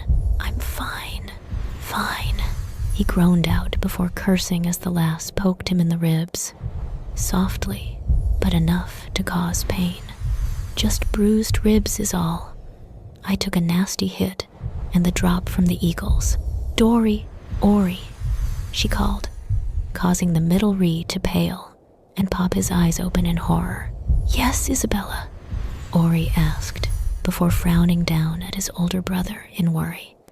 Nori is hurt and too stubborn to say a word about it, she hums while standing once more, smirking at the utter look of betrayal on Nori's face as Ori and Dori both began to fuss. You are an evil woman, Nori hissed as his brothers fussed, and Oin clambered over with mutterings of idiotic dwarros, and their sense to not be checked over. Bella simply shrugged and moved to the far back of the cave and sat, her whole body practically molding into the wall. It was her spot she always sat when she stayed in this cave. It had been here since the Second Age, before Bjorn, before everything, and yet, after so much. Here, give a shell. The voice of her mate sends a jolt of alertness down her spine, and her eyes snap open to see him holding out some fish on stone plate. Knocks. Hi, D.I. Logal. Thank you, my love, she mumbled, tired as she takes the plate. Fíli frowned, concerned at his the syllables and language falling from her lips. He noticed she reverted to her mother tongue when stressed, angry, or tired. He knew she was not angry, but her body seemed lax, and he had seen her jump when he spoke. Eat and sleep, Isa, he instructed firmly, taking the plate from her hands as she finished quickly and flopped back against the wall. He too joined her, huddled close as he deemed appropriate at this current time, and curled Kíli against him when his brother joined. The wind howled bitterly outside, causing the dwarros to huddle together for warmth. Even they could admit it was cold outside, and even with the fires, it was still bitterly cold. In fact, Everyone but Bella was cold. Bilbo was huddled close to the family as possible, which was near the fire.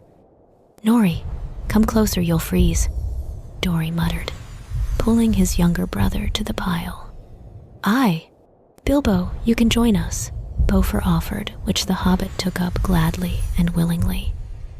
Bella then snapped her eyes open and scanned the mass of bodies shivering and huddled together.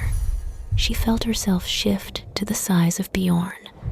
One arm snuck out and pulled Fíli and Kíli to her body, while the other pulled the brothers Rhi into her right side. She kicked out her leg and nudged Balin, Dwalin, and Thorin to move closer and gave a pointed look to the brothers. There were complaints until she huffed and raised her internal flames once more, rising up her temperature. Once the Dwaro felt the heat, their restraint quickly faded, and soon she found herself covered by Dwaro, who, if they could, would be purring. "Cats," she muttered sleepily, pulling her one and brothers closer to her, just as she raised the warmth once more and promptly fell back asleep. "Should we wake them?" "Bofur, shh." This was Dori. "Please tell me you're sketching this Ori." "Kíli, never seen him look so relaxed." Balin's voice was amused. "Blackmail. Cousin. Fine blackmail," Owen chuckled. "They do look so adorable, cuddled up together." Bifur's amusement is what caused her eyes to snap open and glare at the party of Dwaro before frowning and looking down. Her mouth opened and closed several times as she saw that Thorin and Dwalin were curled around her legs and hugging them tightly with good Locoin, snuggled behind his cousins. Nori was burrowed under her arm, holding it close to him like a blanket, and her mate was mirroring the image, except his head was on her chest. Bilbo and Bomber were somehow distributed on each side of her and snuggled deeply into her waist, snoring away. "I want a copy," she rumbled to the young scribe before yawning, though that cut off quickly as her ears twitched, her head snapping to the mouth of the cave with wide eyes and a snarl. The snarl echoed around the cave, causing the sleeping Dwaro to jolt awake, and in a blink of an eye, Bella was up. "We need to leave, the warg pack has caught up to us," she rumbled out, and suddenly the company was moving. It was time to head to Bjorn's. Bella knew once he saw her, he would help. Dislike of dwarves and all wouldn't matter if he saw her. "Come on, I will have to help you all cross the river. We need to run," she muttered as they quickly left the cave. It didn't take long for them to cross the river and then run into Gandalf halfway between Bjorn's and the Carrock. They were still a day away when they ran into the meddling wizard, but Bella took to heart how trusting the company was when they followed her. "Gandalf!" It was, of course, her mate to spot him first as they came to a stop in a small gully. "Shh!" Bella hissed as she caught the sound of wargs in the distance, as well as the familiar growl and footfalls of Bjorn. "Isabella is correct to be quiet." Bilbo scout back and tell us how far the Pack Island. Thorin ordered. The hobbit, though reluctant, agreed to go when he looked back and saw Fíli clutching Isabella's arm in panic. He knew, along with the others, that Isabella had been taking on the most dangerous tasks, and he also remembered seeing the body of her crumpled form in the mountains because of him. He quickly made his way up the mountain path that they had just fled down from. His keen eyes locked on the pack of orcs and wargs before ducking so they wouldn't see him. A snarl caused Bilbo to snap his eyes to the left and felt his heart jump to his throat.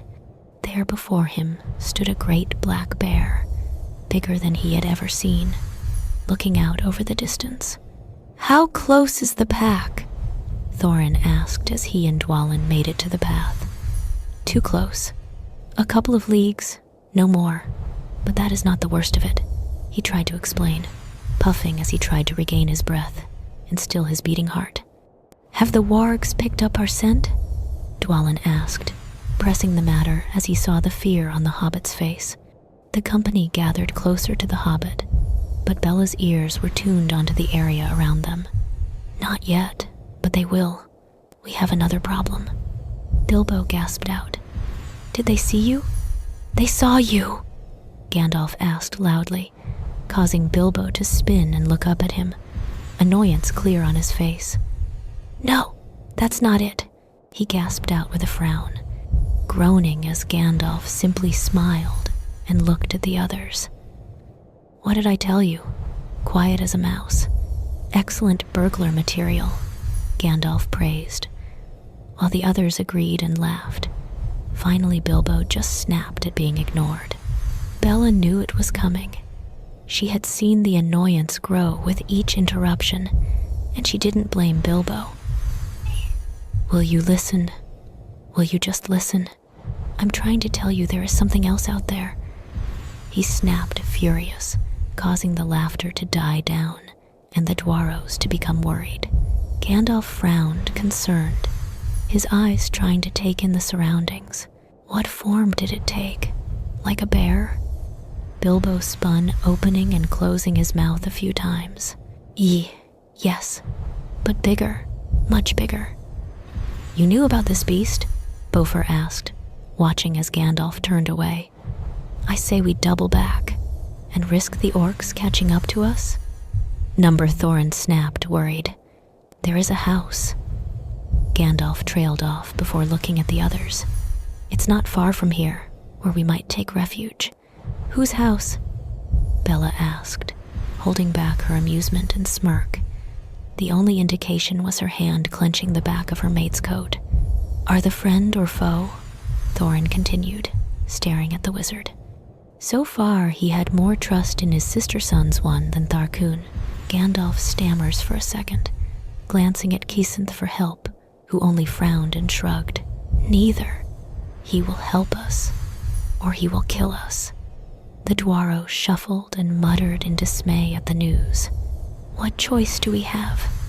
Thorin utters just as a roar echoes the plain, causing all but Bella to jump. None! The company ran until their legs could not run no more, Bella having to pick up a dwarf here or there when they staggered. The howls followed them on the wind, and Bella was half tempted to shift or use a thu'umim, but shifting would mean she'd have to reveal her secret about knowing Bjorn, and she didn't want to ruin the surprise on Gandalf. 'Twas not often you one-upped a wizard. The matter of her thu'um, she didn't know how it would react with the company, nor did she wish to use that particular power upon Bjorn's lands, no less, or well explain. Come on! Gandalf's voice rings out as they rush over the marshy plains and towards the trees that separated them from Bjorn's home. This way, quickly! She could hear the hunting pack close in, and she could head Bjorn in the opposite direction, a groan escaping her lips at the luck. They were smack dab in the middle of the two. Everyone came to a stop. An ear-splitting roar sounded nearby, sending many hearts to leap into throats. Bomber, come on! Bofur yells, snatching the front of his baby brother's tunic as they began to run once more. It was no time or place for him to freeze. Bella and Fíli stayed at the back of the pack. Bella because she was more likely to hold off an attack at this rate, and Fíli because he couldn't part from his one anymore. Seeing her fall still replayed constantly in his mind. As they exit the forest and into the bright sun, Bella could see the Bjorn's home and the large hedge he and she both had planted to protect all inside around it. To the house! Run! Gandalf yells. Bella and Fíli both let out a laugh as Bomber picks up speed and begins to outrun everyone. Shouts of surprise escaped the Dwarro's lips as they saw what was happening. The gate, Bella saw, was already open, and she knew that Bjorn isn't going to be happy when he returns. She knew why he disliked Dwarros much, but he would tolerate them. Bomber was the first to the door, throwing his full weight into it before falling back. Kíli and Bofur were next, followed by Nori and Dwalin, each one throwing their weight to open the door. "The lock!" Bella yelled, as she and Gandalf both spun around to face the woods, just as Bjorn's massive frame burst out of the tree line, snarling. Fíli and Thorin push forward and snap the lock up before pushing the door open. The entire company bolts inside just in time, but not quick enough, as Bjorn shoves his head through the gap of the door. Bella hisses as she watched her mate nearly get bit, and she quickly moving to help shove the door shut. Once the door was shut, everyone bar Bella and those that didn't help collapse in relief against it. "What is that?" Ori gasped out. "That is our host." The company turned to Gandalf in horror and bewilderment. "His name is Bjorn, and he is a skin changer. Sometimes he's a huge black bear. Sometimes he's a great strong man. The bear is unpredictable, but the man can be reasoned with. However, he is not overfond of dwarves." Bella sits back upon Bjorn's chair and smiles kindly at the sheep that had come and given her a drink. "Thank you, Flower." The sheep bleated in return before gesturing to the company as they argued. "Oh, they're all right. I will make sure they behave. Go and rest, Flower. Come away from there. It's not natural, none of it. It's obvious. He's under some dark spell." Dory's accusation caused Bella's head to shoot up and for her to frown. Fíli, Nori, and Kíli both turned towards the eldest Ree with a frown. "So shifting is a dark spell, Master Dory?" she asked flat, causing the silver-haired Dwaro she had thought to be her friend splutter and blush. With a shake of her head, Bella stood from her seated spot. "No, it's fine. I think we should all get some sleep."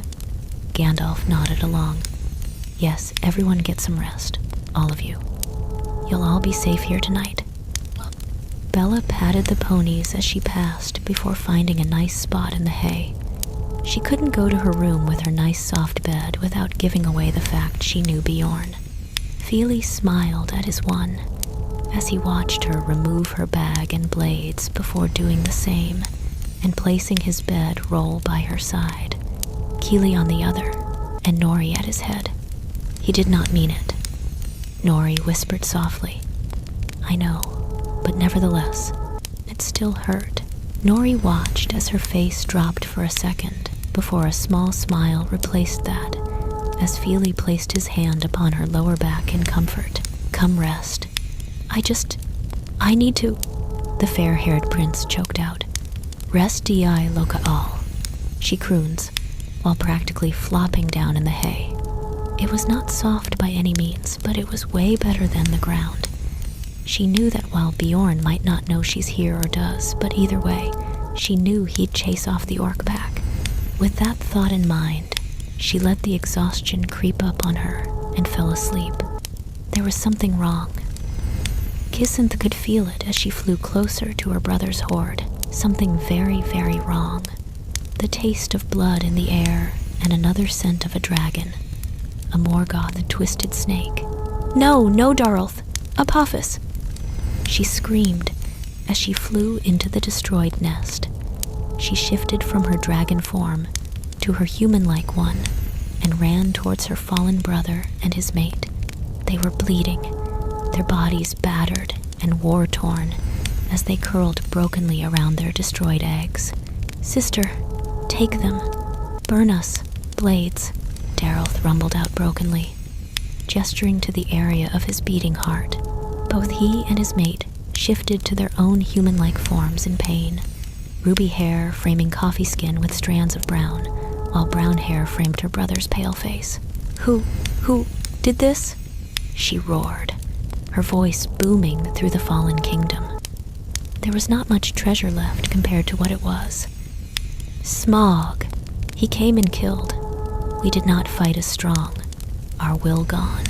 Apophis rasped out, her eyes glassy and far away as her hand rested upon a broken egg. A dragon shifter could only lay 5 eggs in their whole life.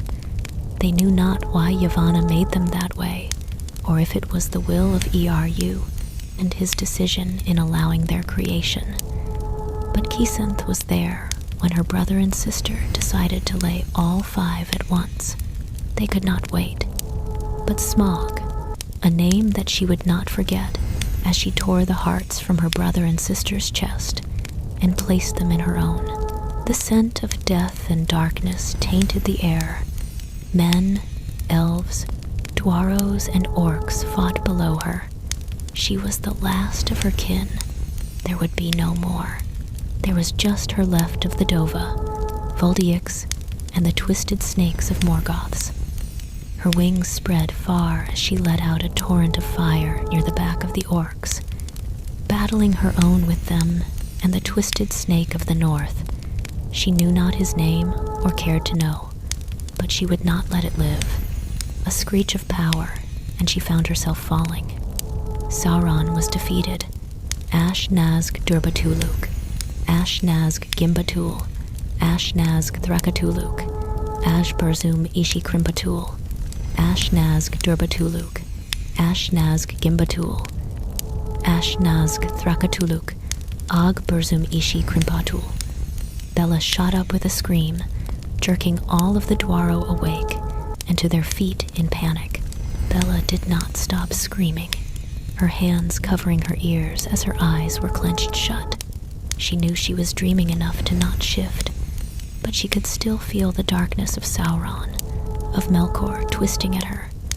The company shouted, trying to wake her, calling her name, and plead to tell them what was wrong, but still she would not, could not stop.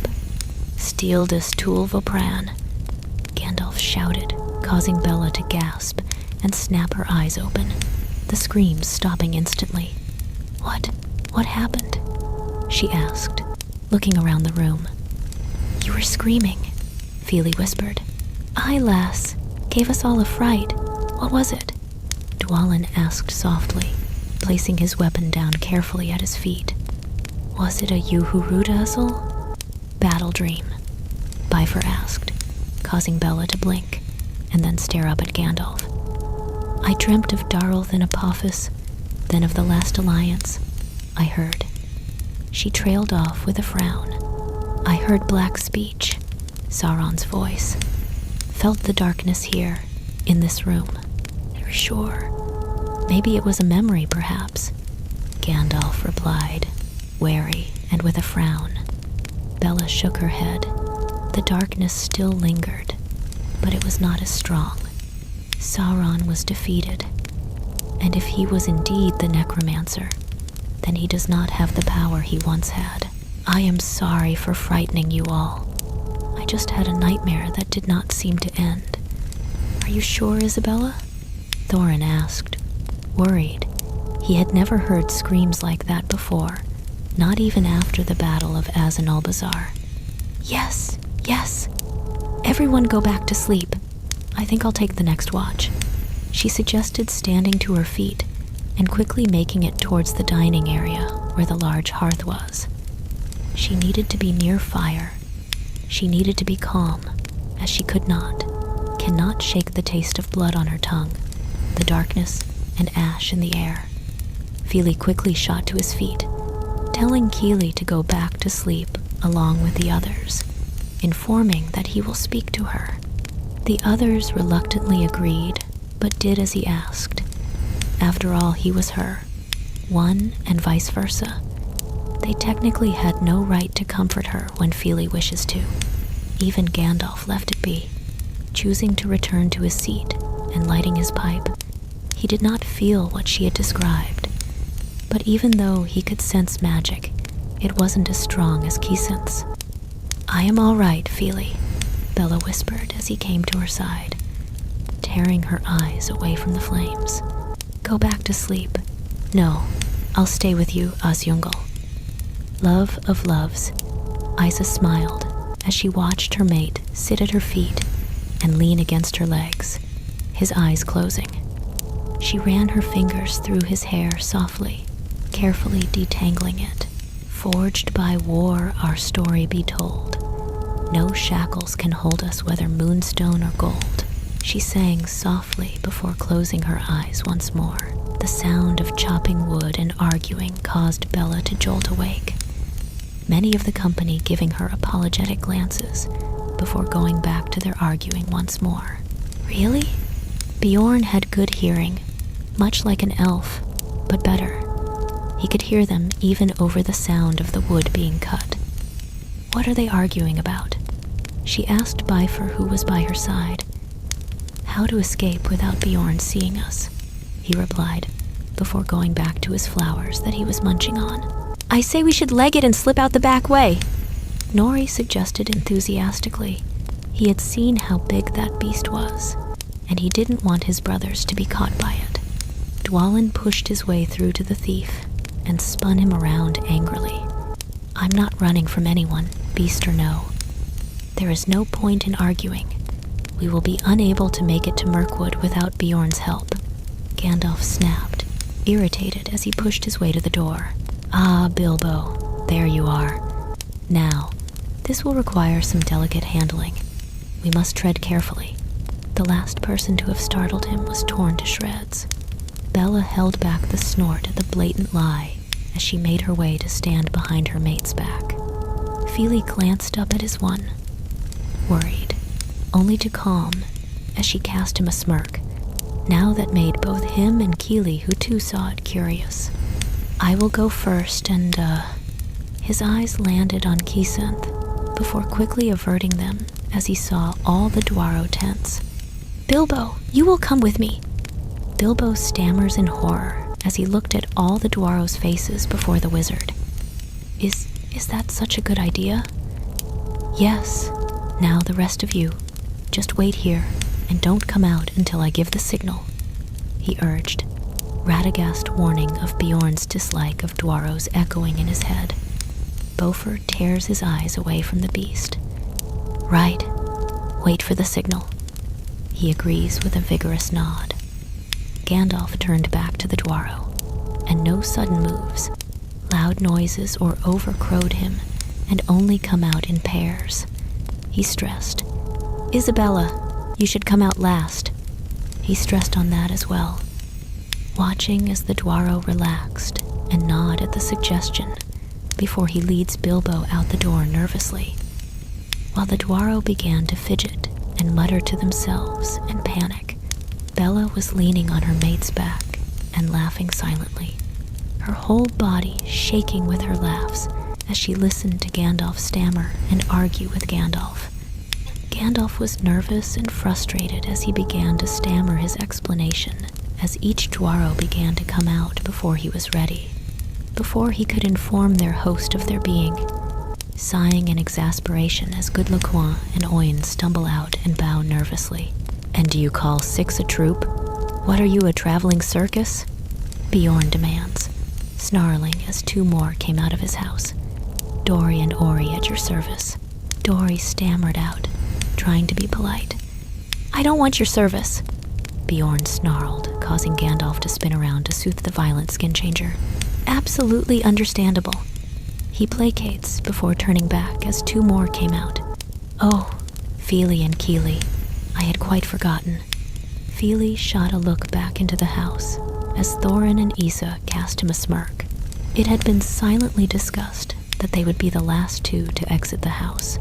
They quickly shoved out the others, Bella chuckling as she listened to Gandalf stammer in slight wariness over Bjorn's snarls. Bjorn eyed the dwarves unhappily. Is that it? Are there any more? You go, Bella whispered softly, pushing Thorin forward. She couldn't reveal herself yet. Thorin eyed her warily, and with a frown, before stepping out into view unflinchingly of the skin changer's growls. What reason should you give me to allow dwarves, a wizard, and a halfling to stay on my lands? Wizard? Bjorn snarled, causing all the company to frown and take a nervous step back. Now, Bjorn, that is no way to treat friends. Bella's voice rung out in exasperation and cheer, causing the company to blink and watch as the large man dropped the axe. Kisenth stepped out into the open with a wide smile, one that was mirrored on the skin changer. Violet! Bjorn cheered as he rushed forward and spun her around, laughing. Why did you not come out? Why let this wizard? Gandalf blinks and opens and closes his mouth a few times as he takes in the scene before him. Bella takes a look and bursts out into peals of laughter that caused Bjorn to chuckle and pull Violet closer to his chest in happiness, a rumbling purr escaping his lips. It had been a while since he had seen her this happy. That is why I did not come greet you instead. It is not often you can surprise a wizard speechless, she explains as she tries to gasp for breath. Isabella? Yo, you know him? Ori stammers out. The grin widens. Yes, I do, Ori. I have known Bjorn since he was but a mere babe. Now, Bjorn, we are in need of food and medicine. The orcs gave us a chase. What did you go near goblins for? Bjorn asked as he pulled Violet towards his home. Bella cringed at the displeased tone. We were stuck on the high pass during the thunder battle, and you fell off a cliff saving me and got hurt, Bilbo shouted, causing Bella to stiffen as Bjorn whipped around and growled low, his eyes scanning her for injuries. My wing got broken. It healed, but the joint was dislocated. That is healed too. It was from a height I have fallen from before, and I shifted. There will be no more goblin problems for you or any traveler who walks that path, she explained, eyeing the company and then Gandalf as she revealed what exactly she did to Goblin Town. Really? All of them? Bjorn asked as he directed her to his seat and watched as the dwarves close in around her, protect her, the blonde-haired one the most, his hand clutched tightly to the blade at his hip. Good, he thought. Yes, all of them. Ah, Copper, will you be a dear and get some food for us? Some milk and honey as well. Bella asks the ram softly, smiling as it nodded and trotted off. No one said a word as they watched the animals bring out plates and rolls as well as mugs and began to place them on the table. The only ones that Fíli saw who were not surprised by this was his one and Bjorn. They simply thanked the animals for their help. Bjorn lifts the large mug of milk and begins to pour Violet and the blonde one by her side a drink, looking at the familiar known one by their side. So you are the one they call Oakenshield. Tell me, why is Azog the Defiler hunting you? Thorin jerks at that, his eyes snapping up to the man. You know of Azog? How? He asked, casting his eyes to Isabella, and cringed as she shook her head no wildly. My people were the first to live in the mountains, before the orcs came down from the north. The Defiler killed most of my family, but some he enslaved, Bjorn explains with a grimace, clenching the tankard in his hands tightly, the wood groaning from the pressure. Bilbo and the company then see the remnants of manacles on Bjorn's wrist. Not for work, you understand, but for sport. Caging skin changers and torturing them seemed to amuse him. He explains once more, moving to pour drinks. There are others, like you? Bilbo had no idea what possessed him to blurt that out. Once, there were many, Bjorn whispered, causing Bella to stand. She did not move towards him, but the action showed comfort and worry. And now, Bjorn turned back to the little bunny. Now, there is only one. You need to reach the mountain before the last days of autumn? Before Durin's day falls, yes. Gandalf answers, pulling the pipe from his lips. Bjorn grunts. You are running out of time, which is why we must go through Mirkwood. The answer caused Bjorn to look at the wizard. A darkness lies upon that forest. Fell things creep beneath those trees. There is an alliance between the orcs of Moria and the necromancer in Dol Guldur. I would not venture there except in great need. The skin changer rumbles, giving the company a sense of unease. We will take the elven road. That path is still safe, Gandalf supplies nervously. Safe? The wood elves of Mirkwood are not like their kin. They're less wise and more dangerous. But it matters not. Bjorn's eyes flicking from Violet and back to the wizard.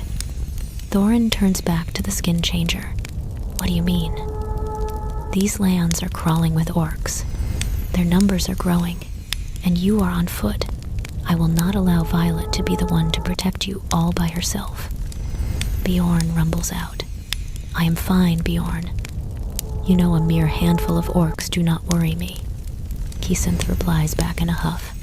The skin changer huffs and smiles affectionately. I know this. I will grant you aid and safety for a few days. You will be able to rest for a day or two freely and safely. I will provide you with ponies to the gate, because Violet is kin. I do this for her. Bjorn pulled the dragon shifter to the side and away from the dwarfs into the cool air. What are you doing, Kisenth? What happens when they find out what you are? He asked, worried.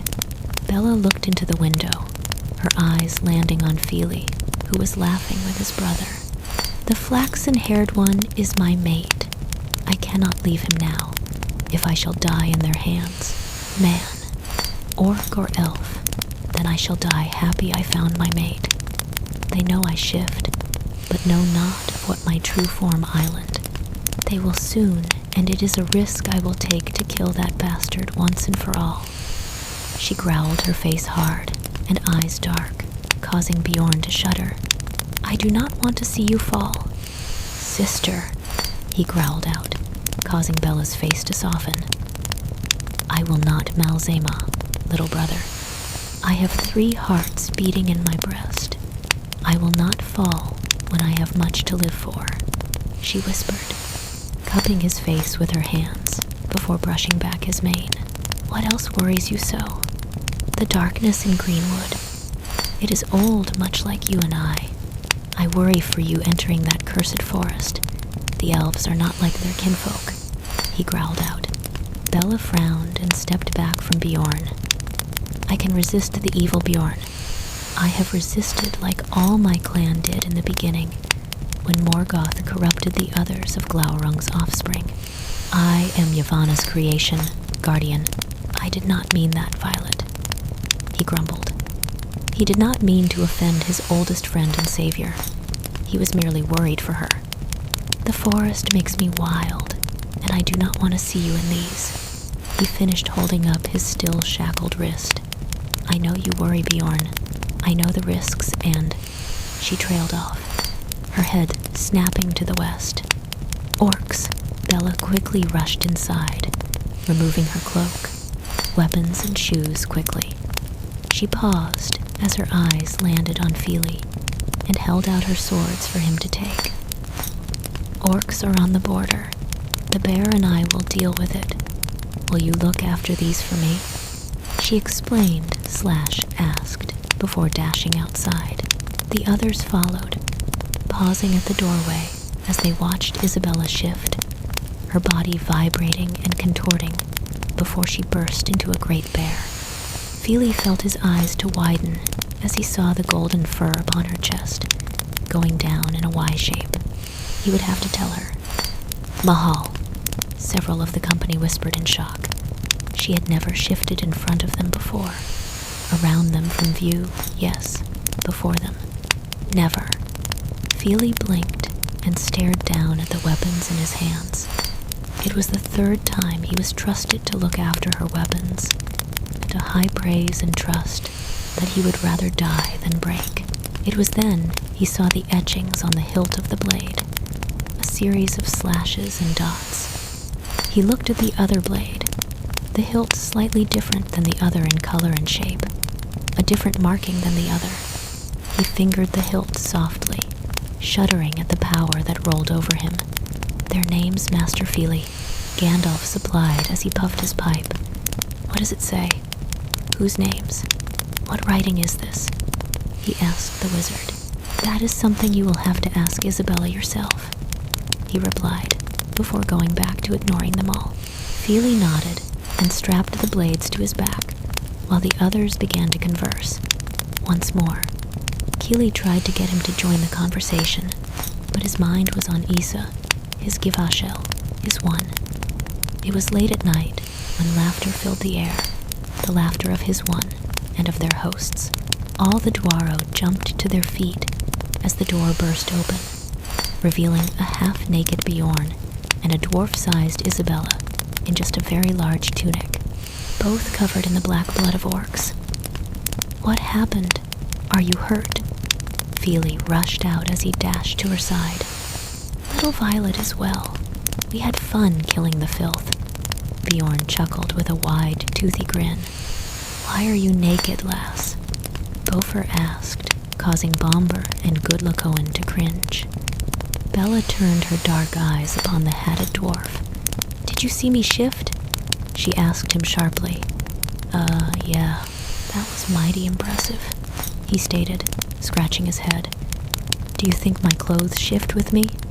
"Well, they don't, hence this," she supplied, gesturing to Bjorn's tunic. Fíli glared at Beaufort before stepping in front of his one protectively, causing her to smile. The others didn't know how he minded her height shifts, but to him it didn't matter if she was Bilbo's height or Beorn's. She was still stunning. Plus, she never made him feel inferior to her. "I'll go get cleaned up and wash this filth off me, and then you can braid my hair," she whispered gently to him before stepping around and gathering her things. He couldn't help but follow with his eyes as she waltzed towards the bathing room, a frown pulling at his brows in confusion as he saw dark lines wrapping around her ankles and up the back of her neck from what he could see. This caused him to frown. Did she have scars? Was she hurt the same way Bjorn was? The thought of that caused Fíli's frown to deepen and for the rage to burst forth in his chest. Just the mere image of his one shackled and chained angered him. "Little Violet says you're her mate," Bjorn stated suddenly, causing all to become silent once more. Fíli cast a look up at the intimidating man. "Yes, though I'm not too sure what that means. Mate is half of soul. For animals like her and I, it is instinct and permanent. She has claimed you already," he stated as he inhaled the room. "Claimed all of you." "Really?" Gandalf asked, stunned, his brows disappearing into his hairline. "What do you mean?" Balin asked over the outbursts of the others. "It means, Balin, I have claimed you as kin. I did it after Rivendell, when Fíli accepted my courting gift, and then again when I joined you at the Carrack after the Goblins. You are part of the Dova Voldig Broad now. My scent clings onto you," Bella stated as she stepped back into the room clean and at her usual height. Fíli gaped at his one as she stood in the doorway, her hair flowing down in soft waves to her calves and clad in a simple dress that hugged her form. Her hair had gotten longer. Thorin frowned.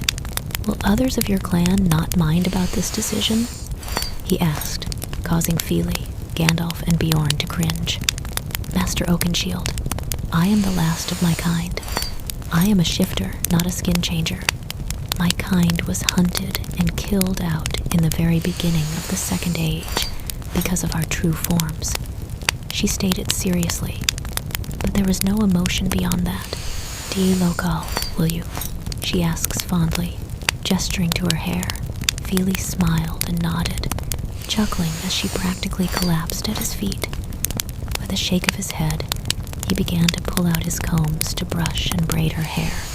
His hands paused as the silence became too much, his eyes shooting up to see the surprise in the other's eyes, and then shot down to his one, and his brother lying in her lap, and her hands braiding.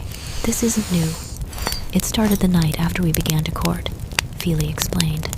Ori was frowning as he churned over what she said. How old are you?" he stammered out, causing the others to groan and Bella to laugh. "I am the second oldest in this room, Master Ori. I was created in the Year of the Trees by Yavanna. I was born before the elves, watched as Allah crafted Durin, but those times are not as pleasant as history states. I watched as the elves woke in Cuiviénen, as Melkor slew Finwë and stole the jewels of Feanor, that contained light of the 2 trees from his vault and destroyed the trees of the Valar themselves. My clan left Amun to Arda as the sun and moon were crafted. To put it bluntly, I am Old Master Ori, Bella stated as she finished off Kíli's braids. Though what she told them was true, not to the full extent. She was a Maiar who, along with her brother and clan, agreed to be changed by Yavanna, who had mothered them. They loved the form of a dragon the most, and stayed that way, but shifted to suit the cause. This, of course, was when Melkor learned that you could corrupt the newly made or born. "You've met Mahal?" Balin asked slowly after a few minutes of silence.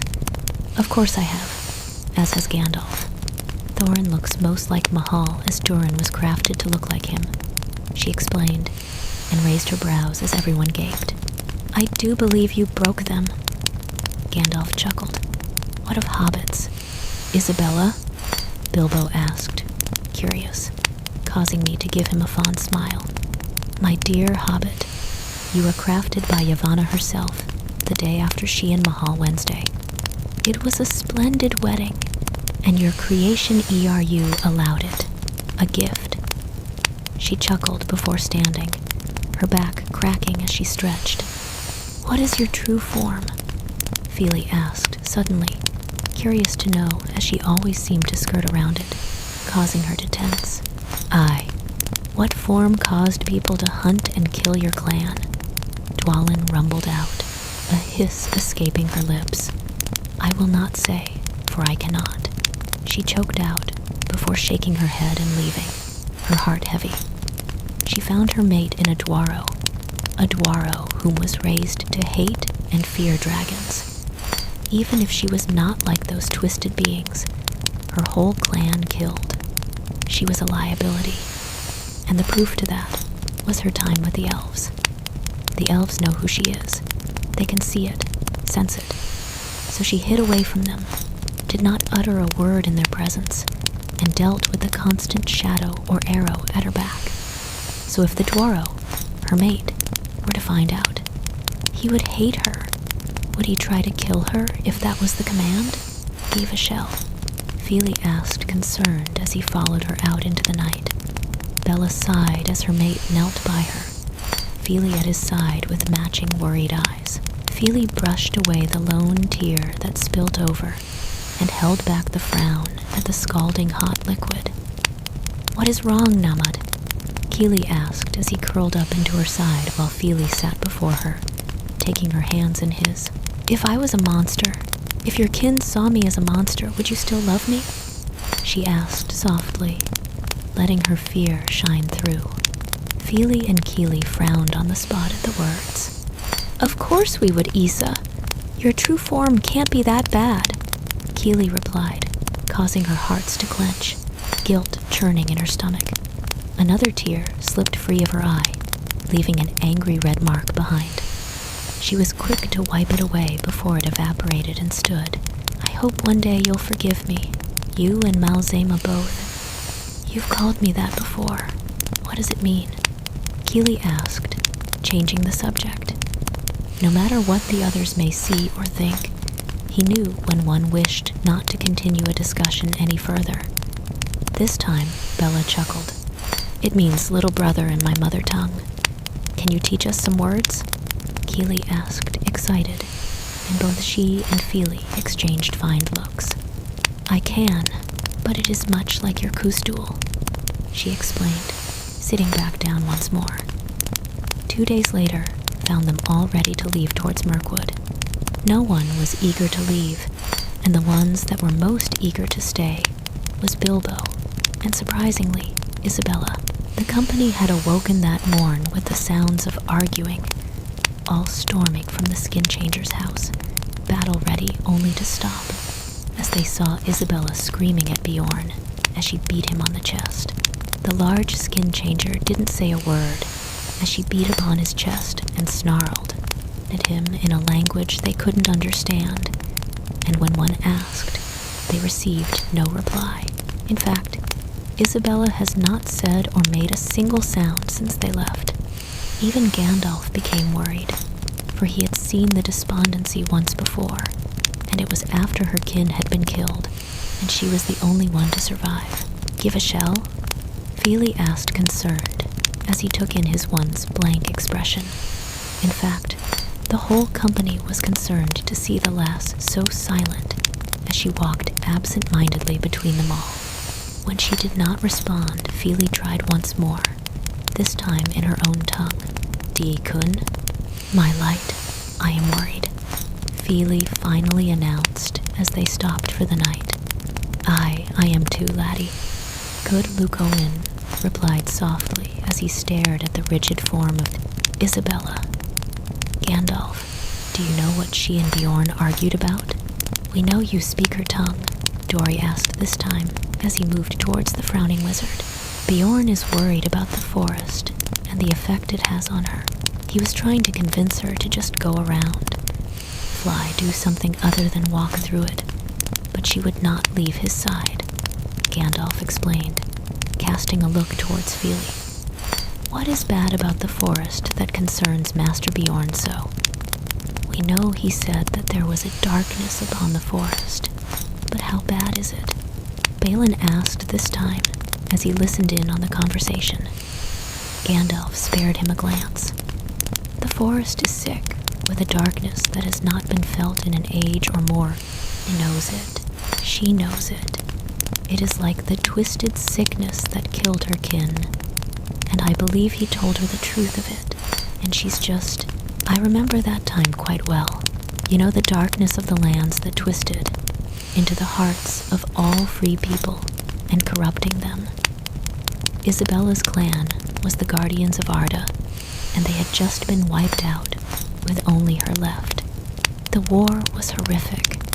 She was coated in blood of all kinds, including her own, as she tore through the army with unseeing rage.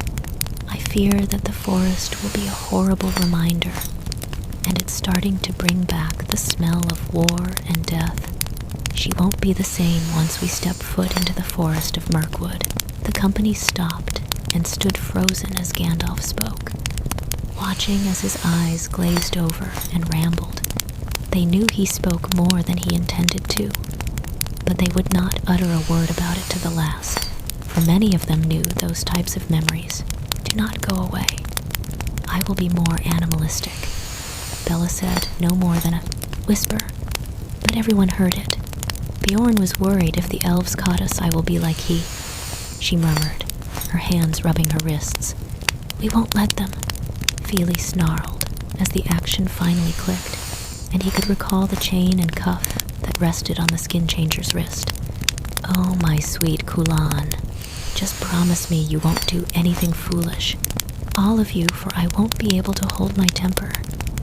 I will not be hurt, but if you are in danger, run, and do not stop," she expressed, stressing the point. "And if I don't?" he asked in return, watching as her face darkened. "Death will find them swiftly." The others had never heard her speak that dark or rough before. It sent a shiver of fear down their spines. "Now, rest. Bjorn and I will be on shift tonight." The company noticed the change in Isabella the closer they got to the forest. She walked hunched most of the time, her teeth bared as she circled around them and stuck herself between them and the forest. Any form of shrubbery that they could not see behind. What worried them the most was her inability to talk. Every time she tried, it came out in rumbling snarls or her own language. But even Gandalf had explained that he couldn't understand the structure of her words. Violet. Bjorn's rumbling voice caused the others to jerk as he stepped out from behind a cluster of rocks. "There be a pack coming, no more than 3. Go." Bella didn't waste any time. She was gone, in a blink of an eye, leaving the company with the larger shifter. "She is like Mother Bear with cubs," Bjorn explained. "You be her cubs. I had hoped that she would be better off than I, but I was wrong. She is worse, more animal than being." "Will she get better?" Fíli asked, worried. "I do not know." She was not happy when we last spoke, and I think it is because of that she is like Mother Bear. I hope this kill and her feed will get her to calm down. You will enter the forest tomorrow. Bjorn grumbles out, shaking his head. Dwalin and Thorin eyed the twitching shifter before them. They could see that Bjorn was holding back the change being this close to the forest. Bjorn, Olorin, you are making Ollie's children restless. Isabella's clear, crisp voice utters from the darkness.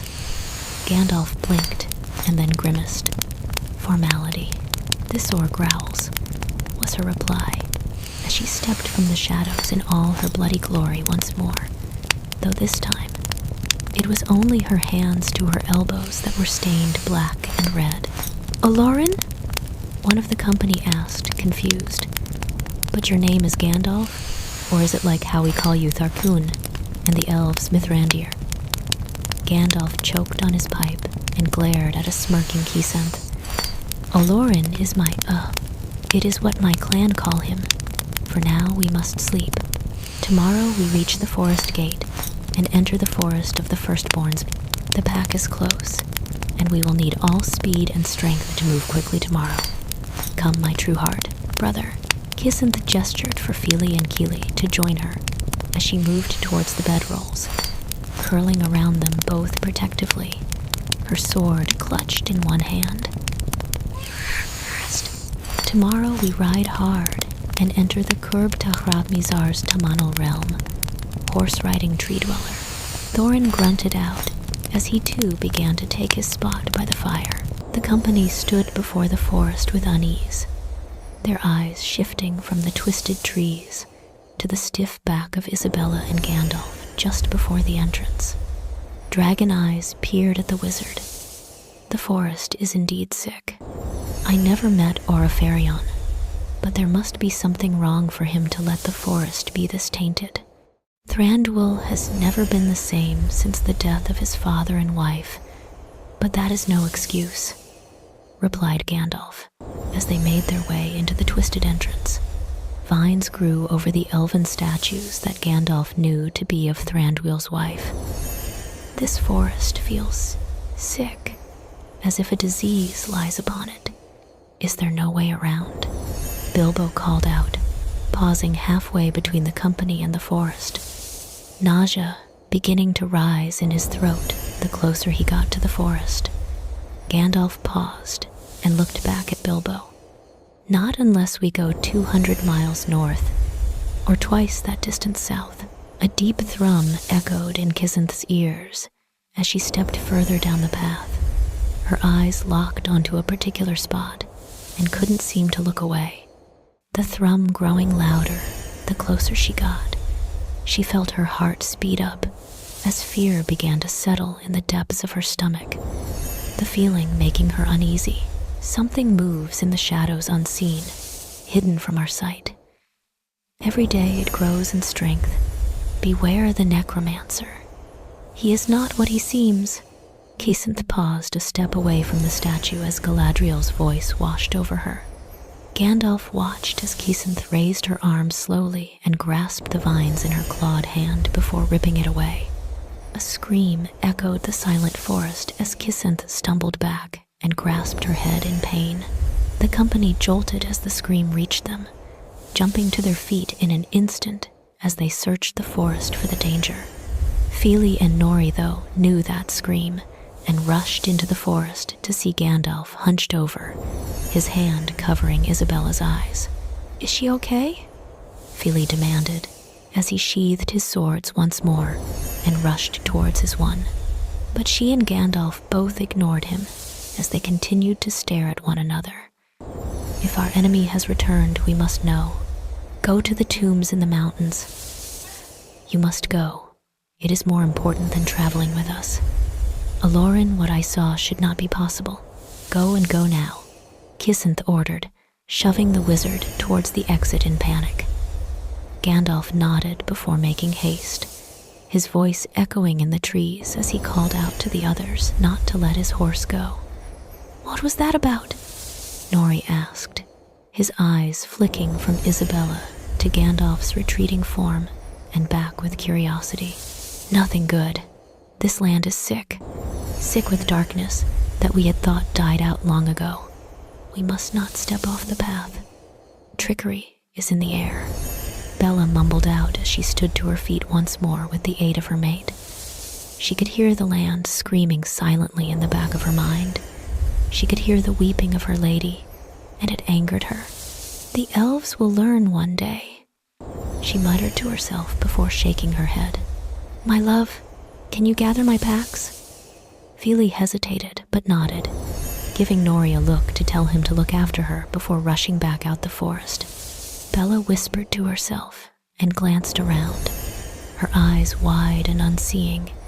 It made Nori feel on edge. Nori, that Thuum I taught you. Do not use it here, she instructed forcefully. You will not like what you see, and stay close to your brothers. The thief nodded, but didn't move until Fíli was back with Kíli at his side, their packs over their shoulder. It didn't take long for the others to make their way in, grumbling over the fact that Gandalf had left them once again. But instead of leaving in a relatively safe environment, he left them on the edge of a darkened wood that made Isabella wary. What did Gandalf say? Nori asked the others to not leave the path, for we will not find it again if we do. Bofer replied, making Nori unease and move quickly to his brother's sides. He would listen to Isabella and Gandalf both on this. Thorin cast a look up at Isabella. Do you know the way? No, not this elven path. The last time I had reached Mirkwood was when Orifer still reigned. I will lead you for now.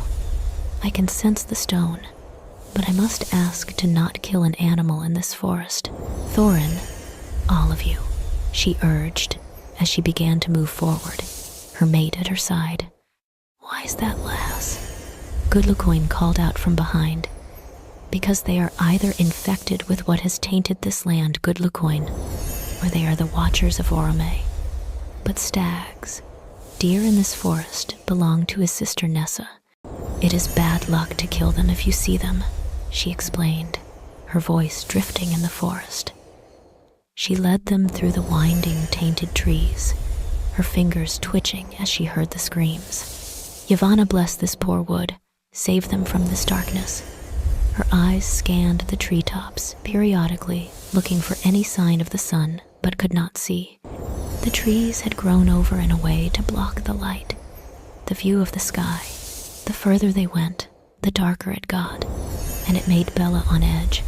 Her eyes scanned the trees as her ears picked up the sound of scratching in the distance. Beyond the screams and the sounds of the company, there was nothing. Air! I need air! Bofer gasped out. Oin blinked and looked up to see spores above them. My head! It's spinning! We found the bridge! Fíli yelled out as Issa pointed to the crumbling ruins. The others, at hearing him, quickly rushed over to see Bofer and Bilbo pushing ahead. Oh, we could try and swim it? Bofer suggested, while eyeing the gray water before him. Bella moved and quickly caught Bilbo as he leant forward, his eyes locked onto the bubbling stream, the sound of his heart beating in his ears. His wide eyes snapped to hers as she shook him from the allure. Didn't you hear what Gandalf said? A dark magic lies upon this forest. The waters of this stream is enchanted. Thorin's voice echoed around them, swirling like the mist. Bella hummed deep in her throat before breathing across Bilbo's face, watching as his eyes grew clear. She had been doing it to both Fíli and Kíli along the way, when they grew unsteady or uneasy without them knowing. Bofer frowned. Doesn't look very enchanting to me. We must find another way across, Thorin ordered, moving towards his sister sons. Kíli rushed forward as he saw the vines, his hands centimeters from the branch, when a rumbling sound reached their ears. All eyes turned to Isabella, who took a few steps back and then launched herself across the gap, her body rolling the instant her feet touched the ground. Boat. Rope! She snarled out, gesturing to the small boat on the other side of the bridge, half hidden by the tree roots. 2. The others quickly scrambled to get out a rope long enough and a hook to toss across so she could pull them. You heard her, 2 at a time. Kíli, Fíli, you first. When Bella finally got the rope tied to the boat, she kicked it across, waiting for her mate and brother to step in before slowly pulling them, making sure she didn't tip the boat.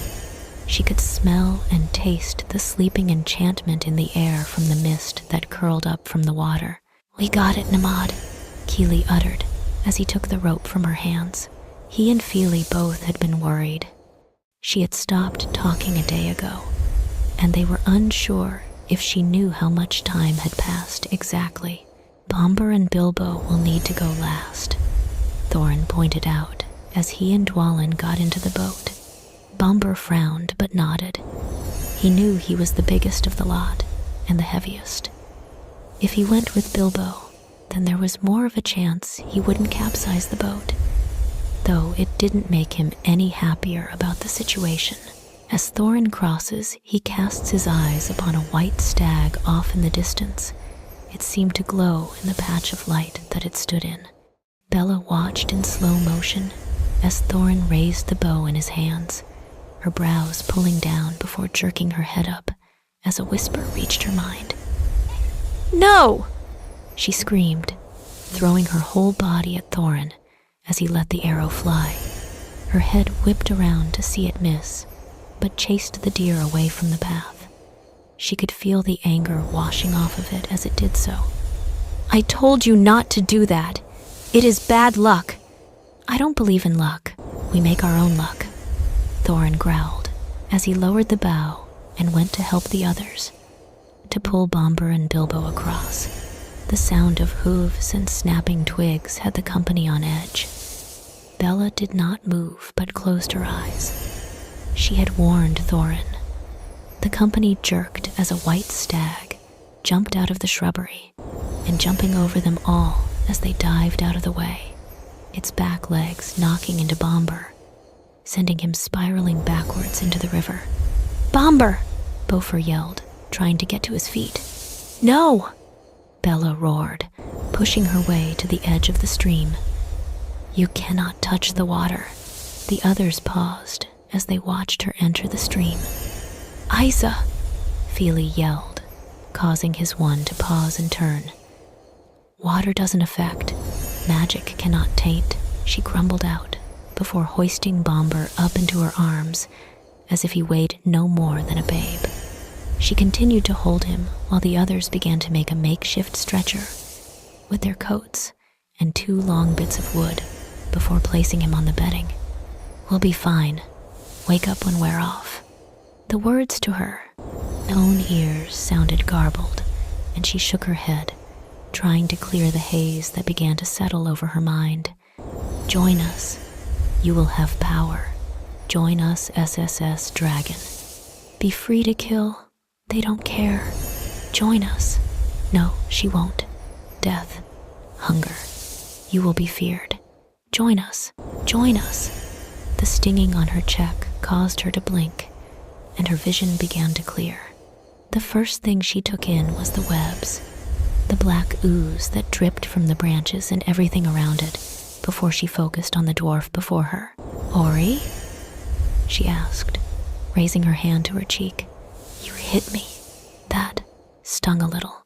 His whole face bloomed into redness. I'm sorry, Lady Isabella, but you were not well. Fíli jerked himself free and made his way to his one, and taking her face carefully into his hand. There was no mark, which was a surprise, and though he was pissed at Ori, he was glad that she was fine. After she had rescued Bomber from the river, and they began to walk, only to lose their way from the path did things go downhill. They ran out of food.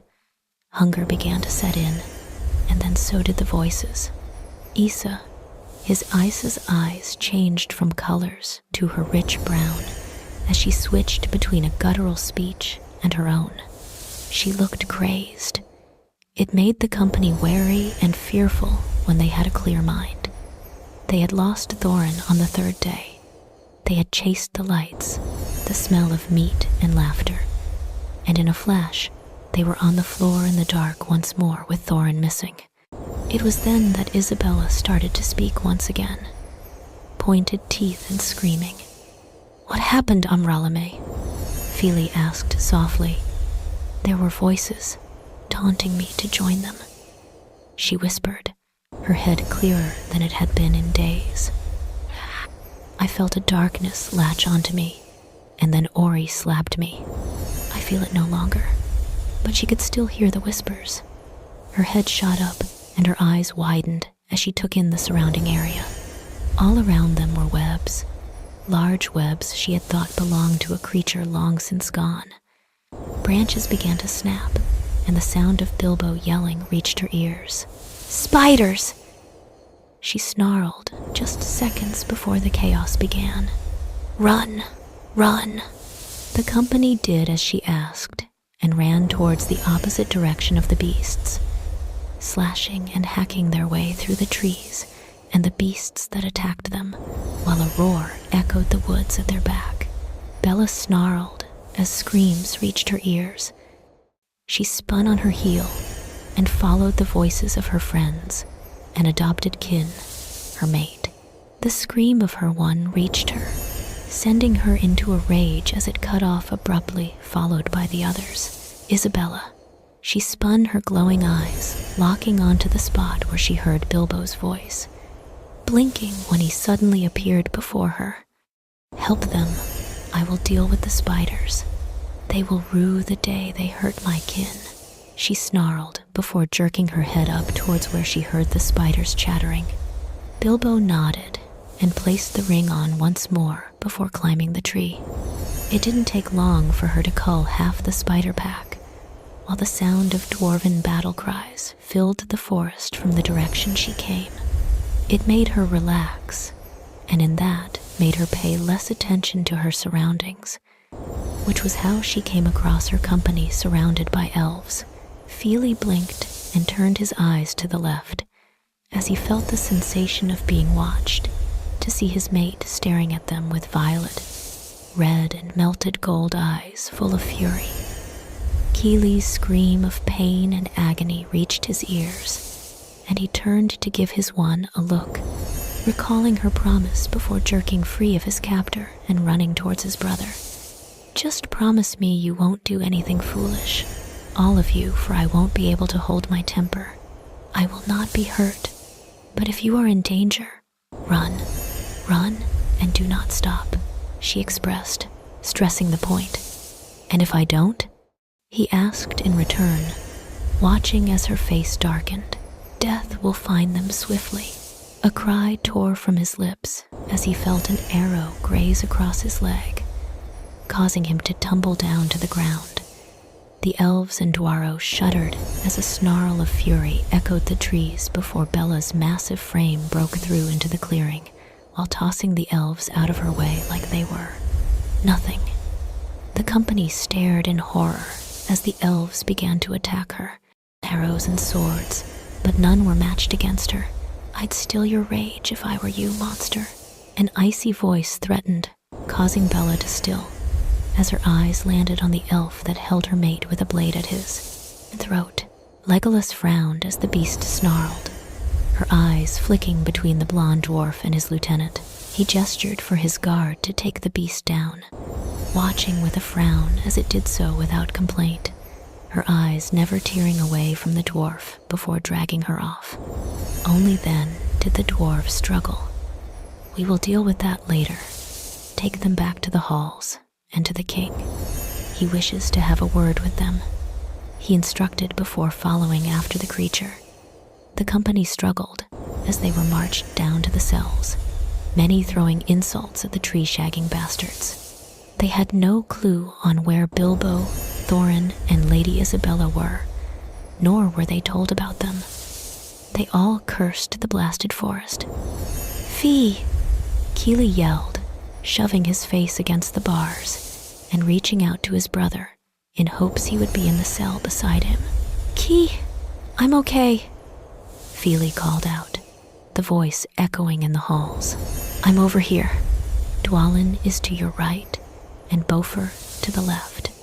Kíli sagged in relief at hearing his brother's voice, but his fear and worry didn't fully go away as he took in the grief on his brother's face. "It'll be right, Fí. Uncle and Namid will be safe." "I don't know, Kíli. The elves took her down because of me. I risked myself, and she attacked. She warned us what would happen. And now, I don't know where my one island Thorin was gone before we realized it. It's been days, Key." Fí whispered, his voice drifting up the hall. "Don't worry about Thorin, lads. He's a fighter." Dwalin mumbled, even though he too was worried for his king. "And that lass of yours, Fíli, is a warrior. She'll be fine."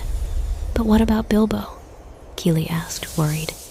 "He wasn't with us when we were caught, but he was with us just before. Oh, Bilbo might just surprise us. He popped in and out of the spiders like magic." Beaufort chuckled as he pressed himself to the door to see the young, dark-haired prince. "Can you see anyone?" Fíli asked, after a long silence, as he looked at the hall again, or the best he could. "Nay, you're the only cell door on that side. The rest is storage." Dwalin rumbled darkly as he began to punch at the walls. They don't know how long it had been, but they knew it had been days, when suddenly a terrible roar filled the halls, shaking the foundation. With such a rumble, they feared that something like an explosion, or even a dragon of all things, had brought its wrath to the Elven King's halls. "What was that?" Kíli asked as he shuffled to the door in panic as the sound happened again, followed by elves running past them with drawn swords. "An attack, maybe?" Beaufort supplied as he squinted down the hall. Suddenly, more elves appeared, some sporting cuts and bruises as they led the rest of their company to their cells and shoved them inside. Many of the others struggled to get free, but stopped when they saw the four. Dori and Bifur were shoved in with Kíli. Nori and Gudloquin was shoved in with Dwalin. Ori and Balin were shoved in with Beaufort, and lastly, Bomber and Oin were shoved in with Fíli. "We were told to keep you all apart, but it isn't safe with that beast down there, prisoners or not," the red-headed lass stated, her eyes shifting back down to where the faint rumbles now were, her face bruised and cut. The company began to question her, but nothing more was shared as the prince ordered her away, and even those that delivered them, their meals, dared not to utter a word, no matter the amount of insults, pleading, or threats they threw at the guards. None would spill word about what happened, and if they had found Lady Isabella or Thorin, they never got their answer. A week had gone by, and Bilbo was at his wits' end. He had trailed near all of the guards to find the Dwarrows, but found nothing. He was getting worried that he wouldn't find them at all. He was also worried for Lady Isabella, for she didn't look too well when the elves had drug her away. The beast still won't stop. 3 more were sent to the healing wing just last night. Bilbo's ears picked up the conversation with ease, and he paused, pressing himself into the wall as flat as he could, while 2 elves limped past, dragging another with them. "Yes, I know. Even the Dwarf King isn't this violent," the other replied in a grunt as he hoisted the unconscious one up higher. Bilbo felt his heart stammer in relief as he found that Thorin was here and safe before clenching in, and despair as what their words fully meant. The beast, Lady Isabella. He quickly and silently rushed down the hall they came from, skidding to a stop as a set of stairs lead down into the dark, his body shivering at the cold. Another roar filled the silence, causing his heart to jump as he now recognized the familiar lilt of Lady Isabella's language that she slips into now and then. He quickly rushed down and nearly collided with the fleeing elves before the room was silent once more. "Bilbo?" The voice was rough and barely above a whisper. Bilbo jerked his head up as the sound of chains clinking reached his ears, and he rushed to the cell door and froze. his eyes widening in horror as he took in the chains around Lady Isabella's legs. He couldn't see the rest of her as she was in the darkest part of the cell. "Lady Isabella, are you okay?" he asked, cringing as a tired laugh escaped her lips before she moved into the light. "Oh, Yavanna," he moaned, shocked before slapping his hand over his mouth as he saw her face and the rest of her. She had a chain around her neck and wrists, her clothes dirty and ragged. Her face, though, her face is what struck him. It was broken beyond belief, and around her neck was bloody from where the collar's jagged points dug into her flesh. "Have you found the others?" she whispered once more, looking away from the hobbit and leaning back into the shadows. "Number, I have only found you, but I know Thorin is here too," he explained, causing the dragon shifter to hum and then to sigh. "My guards come in every few hours, little hobbit. They try to get me to eat and to force me to tell them why I am here, what I really am, what monster I am, for they know I am not Skin Changer. But I will not settle, nor will I stop fighting till I reach Fíli. They separate me from my mate and treat me like a rabid warg. They told me Fíli was gone, but I can still feel him, sense him in this place. They placed me in chains, Bilbo," Bella choked out, wincing as the point dug into the soft part of her flesh once again. "It's Melkor all over again. I can't be in chains, Master Bilbo. Chains bring death and corruption," she whimpered before curling up once more. "I can't shift because the collar, and I can't break them because it'll reveal what I am," Bilbo stammered, horrified, and for the first time in his life, he hated elves. "I'll go and find the others. Maybe they will know what to do, and then I will find Thorin. We'll get you out of here quickly, I promise," he whispered to her before shoving his ring back on and rushing back up the way he came. It took another day of Bilbo running around to find the others.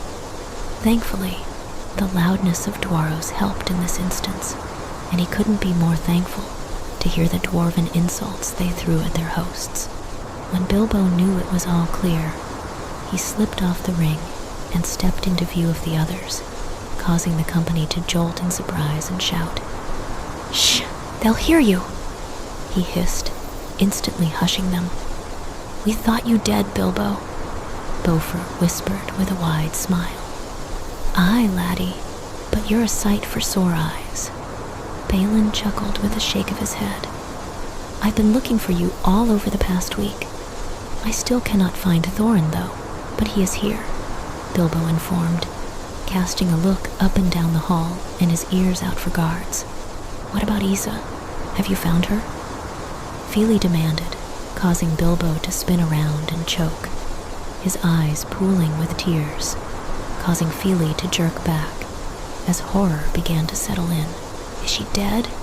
he choked out. No worse. Fíli. They chained her," he managed to choke out, causing all the Dwarrow to freeze. "What do you mean, chained her?" Dori hissed out as he stepped up, causing Bilbo to spin around once more. "Can't she just shift?" Bombur asked. Bilbo shook his head frantically as the others threw out questions. "No, she has been collared to the wall, and the collar has spikes. Even a deep breath or hard swallow cuts her neck.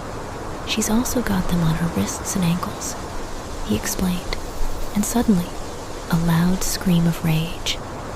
"Anyone in the company has heard before," echoed the hall, all eyes that could turn towards Fíli, who stood with his hands clenched around the bars, to the point blood seeped out between his fingers. His face was thunderous, something they have only ever seen on the face of their king, for in this very moment, Fíli resembled Thorin's silent rage. "Those Brunic Firok, Fuhil Nakans, savage bastard leaf-eaters," he hissed furious, the words rolling off his tongue in an odd way, as he was unused to his one's language. It just seemed to slip out in such a natural way as if he had been speaking it since birth with Kustul. "Where did you learn that?" Beaufort asked, stunned, causing Kíli to snort. Isa has been teaching Fíli and I her language. She has been since Bjorn's, but even I don't know those words. Kíli hummed, trying to get his brother to calm down, and thankfully, when he saw his brother smirk, he knew it worked somewhat. I ask her in private, "But Bilbo, can you get us out? Can you get her out?" I swore she wouldn't end up in chains, and she is. He finished off in a sob, pressing his face into the bars. I'll try, I promised. I'll need to find Thorin first. I won't let you down." He swore to them. He wouldn't. Not now. But be careful. Make sure you eat and sleep too, lad. Balin pressed. The poor hobbit didn't look too good as it was now. Bilbo shook his head. "No, Isabella is first. It's bad, Balin. My health can wait. I need to go. I'll try and come back." The others watched as Bilbo fiddled with something in his pocket before disappearing down around the corner. Each one was worried, for their king, their lady, and their burglar. Thought they, meaning all bar Fíli, were glad that Oin was placed in his cell, as the sound of the Durin air screaming filled the silence once more, followed by his fists impacting against the wall. Now, lad. If Bilbo does indeed find us a way out, you'll need your hands. Oin tisked as he began to rip strips from the cloth he always carried around to form a makeshift bandage. Fíli growled and hissed as Oin cleaned his bloody knuckles the best he could. It was hard for a dwarf to break skin on their hands, but it hurt when they managed it. This didn't help his predicament, though, as the pain added to his rage. Legolas narrowed his eyes as the beast snarled again when the elves came to deliver her food. She seemed to snarl at them in a tongue that he had not heard before nor could understand. His father had demanded her to be chained, and Legolas found it barbaric. She was a shifter, a skin changer, he was sure, but because she had attacked his company and associated herself with dwarves in his father's eyes, he all but condemned her to the likes of orc or warg. "Beast, I know you are there, princeling." The beast's rough voice echoed softly, causing him to jolt and step into the light. "How did you know?" he asked, curious, moving closer to her cage door. She looked ragged than the last time he had seen her, more torn and bloody. His eyes locked onto the chains and frowned, anger rising in his chest as he saw that they were the spelled ones that the orcs used on the skin changers. How did his father get these? "You are not as quiet as you think. Why are you here, princeling? To taunt me more? To tell me that my mate is dead as a way to break me?" She hissed, shifting herself further into the light, to stare into the blue eyes of the fair-haired elf before her with her dragon eyes. "The blonde one? The one that was shot with an arrow. I saw how you stilled when he was threatened." "He is your mate?" Legolas asked, never tearing his eyes away from the entrancing eyes that seemed to swirl and shimmer. Bella blinked and allowed the prince free from her hold and nodded. "Yes.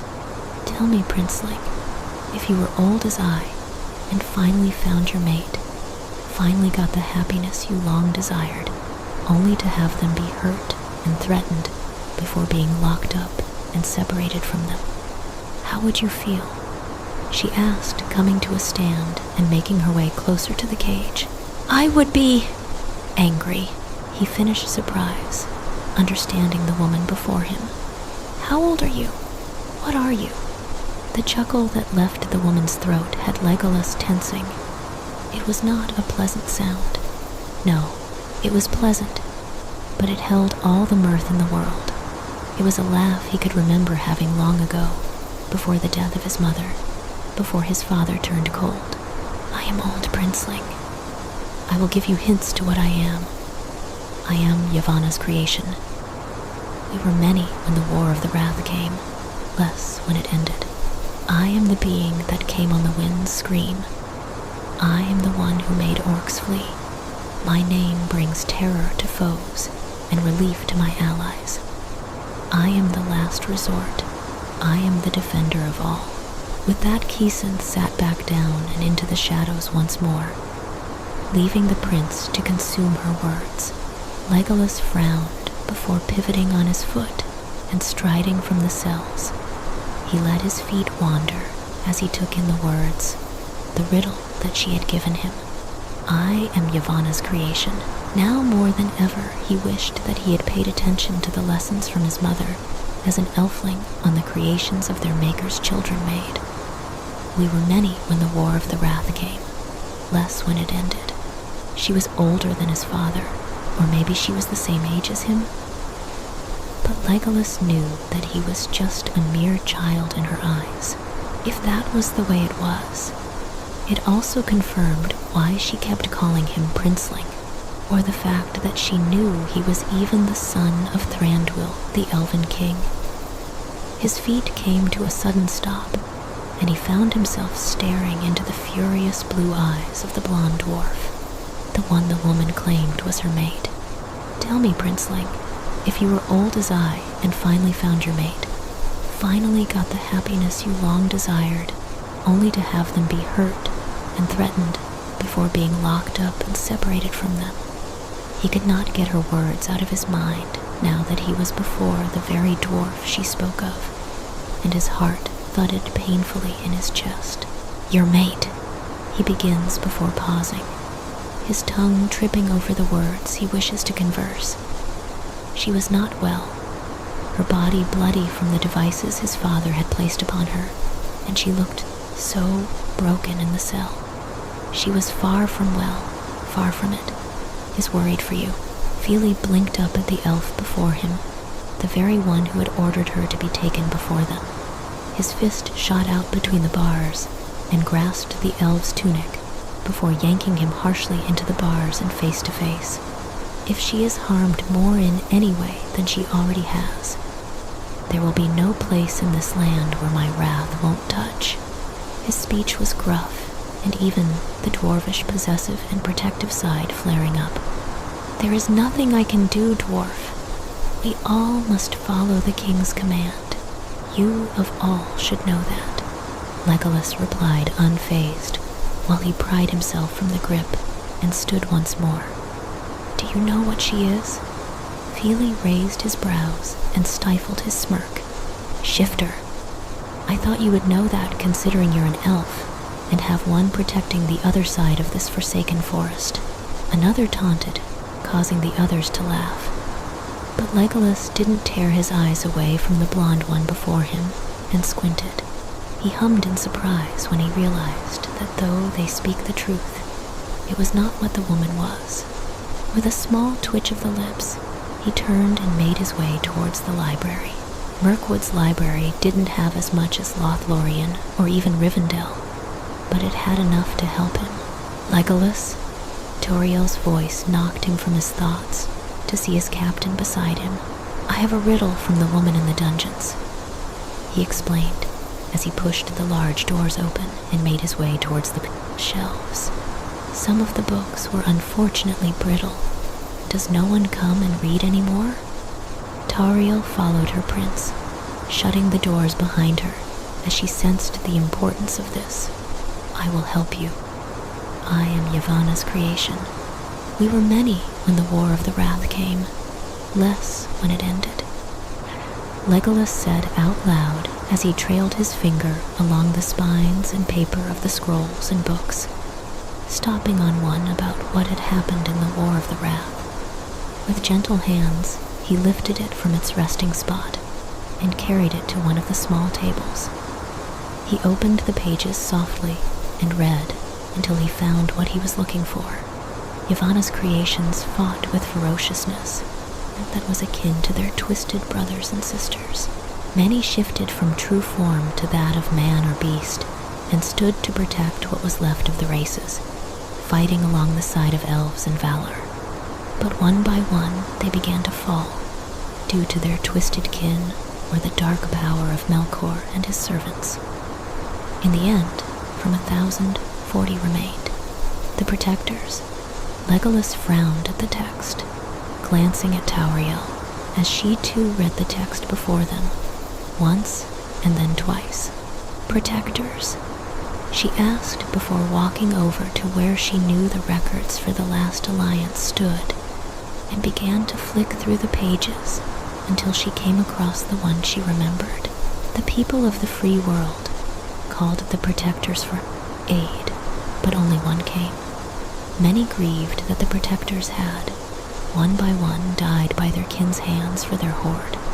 Many, grim-faced, accepted their death with only one to aid them.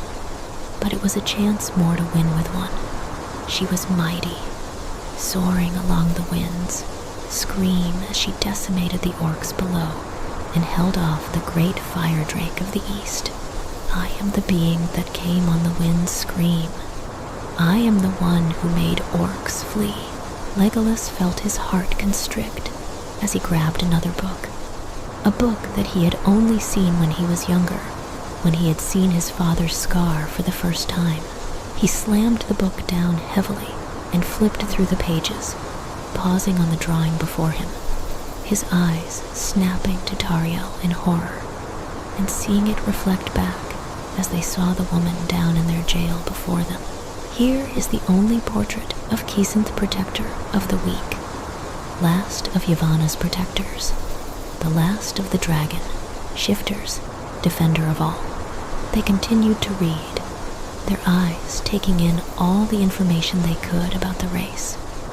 Could change into any race they wished. No desire for gold or trinkets, only when nesting or healing. They can share their heart with their mate, or those who they deem worthy. A dragon's heart came with a dragon's life. Dragon. Legolas breathed out, stumbling back. We hold and torture a child of Yavanna in our cells.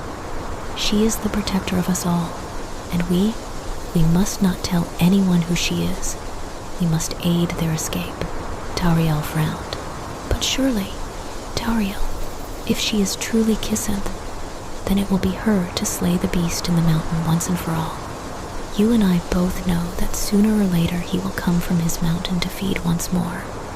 It is something I will not risk. Legolas explained as they quickly rushed from the library and back down to the cells, making sure they were not spotted from the guards. Kisenth opened her eyes and was pleasantly surprised to see the princeling before her. Once more, a day had passed. This she knew. You didn't take as long as I thought, and you brought a guest. She watched as the red-headed elf from the forest stepped into the light, the one that had saved Kíli from the spiders. For that alone, she would allow her to be here, hold her anger back. Kisenth had a plan, one that involved getting her swords and her gifts back from the elves. And to do that, she had to let the prince know who she was and gain his friendship, or at least sympathy. But, oh, she could have used her voice to twist them, make them... She shook her head free of those dark thoughts and frowned. Is it true? Are you the last dragon shifter of Arda? Tauriel asked, holding back Legolas as he went to near the cage door. She still wasn't sure if it was a trick or not. Kisenth narrowed her eyes before standing once more and moving towards the cell door as close as she could, before closing her eyes and carefully unfurling her wings and tail. She couldn't shift her face as her neck would need to grow to support the face structure, but she could show them her eyes. I am Kisenth, the protector of the weak, the last of the Dova Voltic Broad, she explained, giving them a mock bow and letting her wings stretch before imprinting them to her body once more. Why do you not simply break the chains? Tauriel asked, and regretted it by the look she received from the dragon shifter. My mate is above me in your custody. Why should I risk him for my freedom? She snarled, jerking forward and hissing low in her throat as the spikes dug into her flesh. My mate is more important than freedom, and he is the only one I will ever wear chains for if needed. And so I do this freely, no matter how much this haunts me. Tauriel enough, Legolas warns, stepping forward, as he saw the agony flash across her face. They do not know, do they? Kisenth felt her shoulders sag as she shook her head. Number, but you are going to Erebor to kill the dragon. How to? Bella interrupted him. My swords, Gandalf. I know what I must do and what the consequences to them are, but if there is no choice, I cannot allow hundreds to be slaughtered for one, no matter how I wish to be selfish and allow that. I will lose my mate to see that snake die once and for all. The words finished guttural, and Legolas could feel the hate radiate off of her. I will avenge my siblings' deaths. He will suffer and feel my wrath. We will help you then, as much as we can, Legolas vowed, earning a surprised look and a dipped head in thanks. If it weren't for the fact that there were elves nearby, Bilbo was certain he would scream in frustration. But there were elves nearby, and so he kept the screams of frustration to himself as he trudged through the halls of the Elven King. He did not know how long it had been since he had begun to look for a way out, or Thorin, but he was beyond hungry and cannot recall the last time he slept. It didn't help that he was bone-weary of the fog world of this infernal ring upon his finger. Madness. This is madness, Bilbo Baggins. He screamed to himself as he jumped over a gap from one platform to another, delving deeper down into the elf's kingdom. Though it was not as cold as it was where they kept Isabella, his ears twitched as a sound reached them, a familiar sound that had his hopes rising and heart racing. It was Thorin, for that he was sure of, and he was beyond angry. Bilbo quickened his pace and paused, placing his hand over his mouth as he was about to shout his joy at seeing Thorin. Luckily, he spotted the elves at the right time.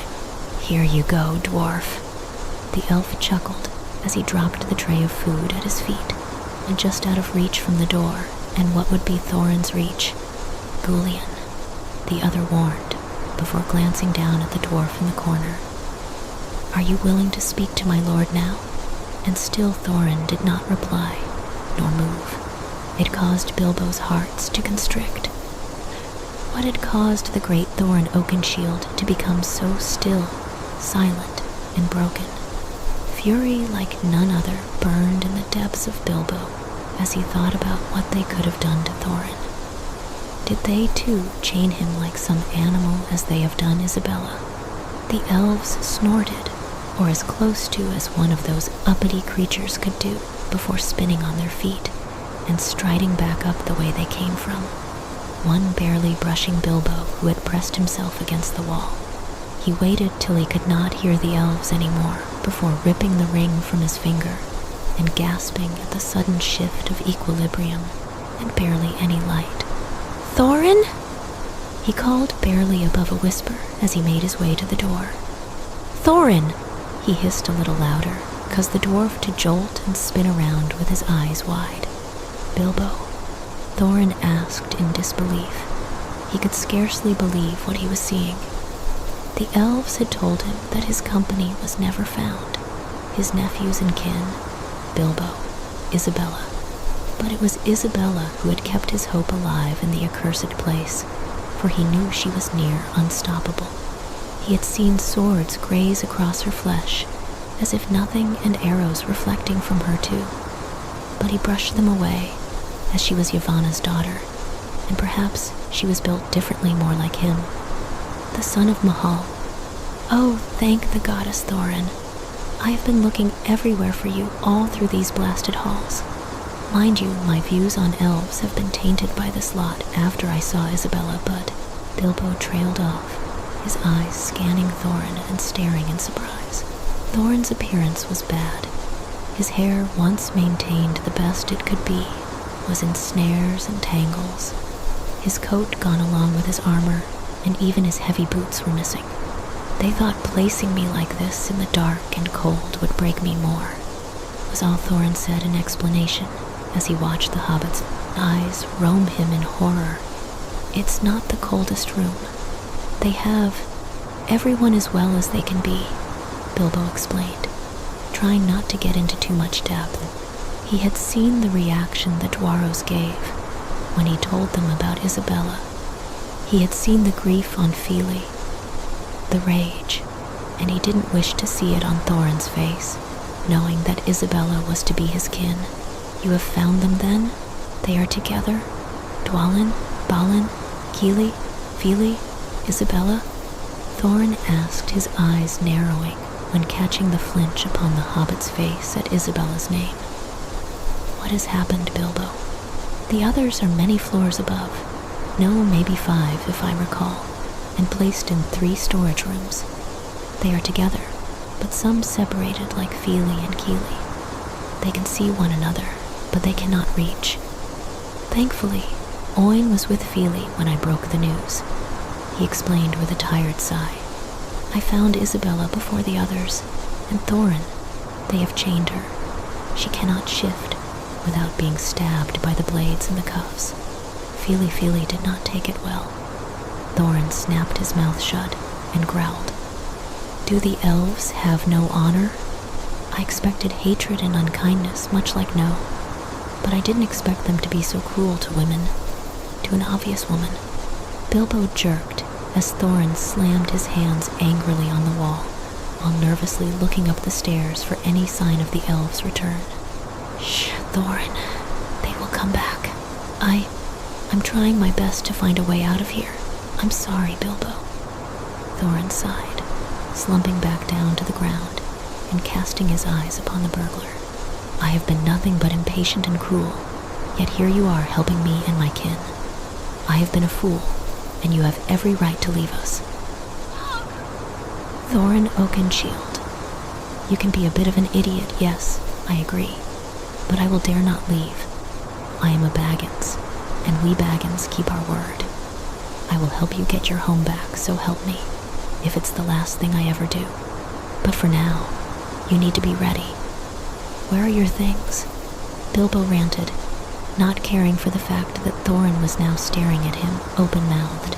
Thorin stared at Bilbo in surprise, his eyes seeing every twitch of Bilbo's eyes and nose, the lantern behind him haloing in a blanket of gold. The elves took them. I believe they are in where they took our weapons. Bilbo, I need you to do me something. Bilbo stood and looked at Thorin with wide eyes. It's not something I am going to like, is it?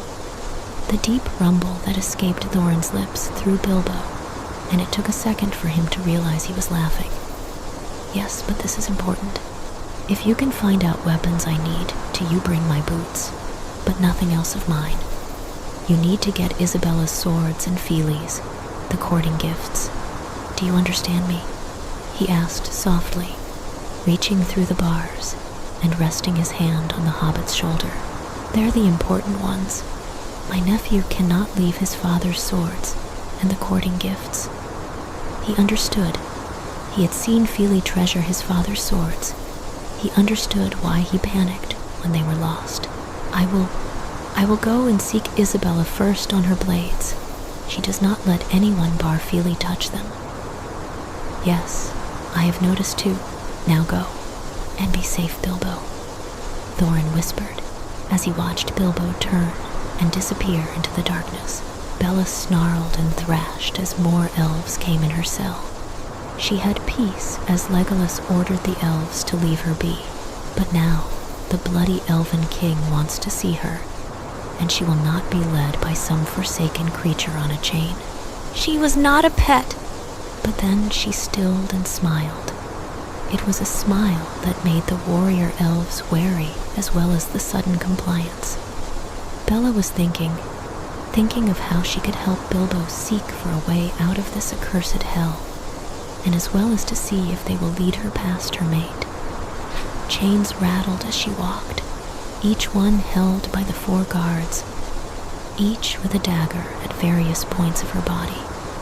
She chuckled low in her throat at the fact the blades would not pierce her flesh, and the only reason why the spikes of her collar did was because they were in the soft part, where the scales melted into soft, vulnerable flesh.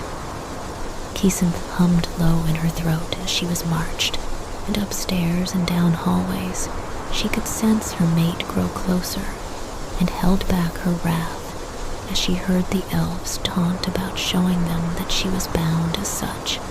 She knew elves could be cruel, could be monsters, but this was beyond right. She knew the elves under Erebor were never this harsh and heartless. How far had the sickness spread? I hope you have a plan, Hobbit, for I will keep them distracted while you save them, she drawled out in green speech. And the Hobbit's tongue she had learned long ago, and she had hoped that Bilbo knew it because many of the Hobbits did. But mind you, it was the ones in Bree. Her ears picked up Bilbo's quickened heart and knew he understood. 3 doors back with silver curls is the armory. 3 floors down is the cellars. Make a quick plan, Hobbit, for escaping, and gather the keys when I stop. She continued the soft trills, smirking as the elves shifted at what they would consider a song. The company paused as the sound of clinking chains reached their ears and pressed themselves to the bars. Only it was Dwalin who saw first and cursed loudly. "Fíli, be calm. Someone hold him," was all he managed to get out when Isabella came into view. Rage and horror, like anything he had ever felt before, struck him as his bloody and pale. One marched barefoot down the hall, 4 elves with blades at her body, and each holding the chain. "Let her go, you bastards!" he roared, smashing up against the bars, while the others struggled to hold him back. The elves moved as one, only stopping as they were yanked back, and the company stilled when Isabella opened her eyes and spoke. "Calm and relax. Yes, that is it. Let me speak, and do not listen, do not recall." When Bella was satisfied that the elves of her guard were under her spell, she turned to her mate and sighed deeply, his hands running across her face and fingering the shackles with undisguised hate and anger. "I need you all to listen, and listen well. No! When Bilbo comes, he will help you. I have my own way out. Do not wait for me. I am the distraction. I love you, Fíli, so please, do this for me," she begged in Westron, ignoring the sudden inhales of the others around at her admission, before placing a soft kiss upon his brow when he reluctantly agreed. His heart twisted, and the anger, the fury burned in the depths of his soul as he took in the shackles once again. How could he have done this? Maybe if he did not react the way he did, then she would not be in them, but then he would have for Kíli. The company watched as the elves shook off whatever spell Isabella had placed on them, and began to march her down the hall once more, leaving them and Bilbo in shock. 1. Bilbo didn't understand how she knew Green Tongue. None outside of the Shire know it, but he had gathered the keys for the cells when she stopped, as asked. "I was created in the Year of the Trees by Yavanna. Maybe it was his lady who taught her the Hobbit's tongue," Bilbo thought before shaking his head and ripping off the ring from his finger. He had managed to get Fíli and Kíli's courting daggers, as well as Thorin's shoes and Fíli's double blades, but had not touched Isabella's swords, as he could not get to her in time. "Bilbo," Beaufort asked in shock as the Hobbit appeared before them, blades on his back and a dagger in each hand. "I know that touching your weapons is frowned upon without consent, but Thorin told me to get these, and these alone. I could not get Isabella's. I didn't wish to touch them without her consent," Bilbo whispered, urgently shoving the dagger at Kíli and Fíli, before struggling to take off the blades and hand them through the gaps. "Get her blades, Bilbo, if you can. Do you have a plan?" Fíli asked, tuning out the others. "Yes, I did as she asked, and got the keys. I will look for a way out, and come back with Thorin." Bilbo stammered out tiredly before stumbling away, and quickly rushed back the way he came, all the while shoving the ring upon his finger. He ran as fast and silent as he could, staying tightly pressed to the walls, and from any form of light that could cast his shadow. He would go to the cellars first, once he grabbed Isabella's swords, and see why exactly she had bothered to mention it, only to widen his eyes as he took in the view before him as he came to a stumbling stop. Barrel after barrel of wine lined in rows, but filled the small room. Only 3 elves were here, grunting as they lined up the empty barrels. These empty barrels should have been sent back to Esgaroth hours ago. The bargemen will be waiting for them, one of the elves said. Bilbo was ever so thankful of his mother teaching him Sindarin, even though there was a slight dialect change between Rivendell and Mirkwood. His eyes scanned the area as the 3 elves began to drink, and Bilbo grinned as he saw that. There was a lever to the door below to allow the barrels down.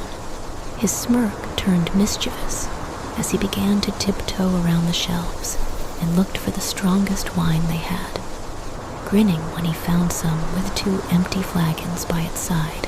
Hidden, someone was taking little sips of the one they could. Well, now he will just have to give them more. As quietly as he could, Bilbo filled the 2 flagons full of the wine and made his way over to the elves, sneakily depositing the full flagons. Thankfully, they were already halfway there to being drunk, and it took all of his Baggin's willpower to not snort at that. Elves seemed they couldn't hold their liquor. He gave the barrels a glance and double-checked. There would be enough for the company, and he ran up the memorized path to Thorin's cell. "Thorin!" Bilbo hissed as he began to try key after key to open the door. "I cannot see you, Bilbo," Thorin stated, with a frown before jerking back, as Bilbo appeared right before his very eyes, close enough to feel the hobbit's pants across his face. "We need to leave now. Here," he explained, dropping the shoes at Thorin's feet once the door opened. "Hurry. I don't know how much time Isabella can give us." That caused the Dwarven King to jerk and quickly pull on his shoes, waiting for their hobbit to lead the way, just as a rumbling roar in the distance echoed. Bilbo and Thorin shared a glance at the sound, knowing that was the signal from their fair-haired princes intended to move.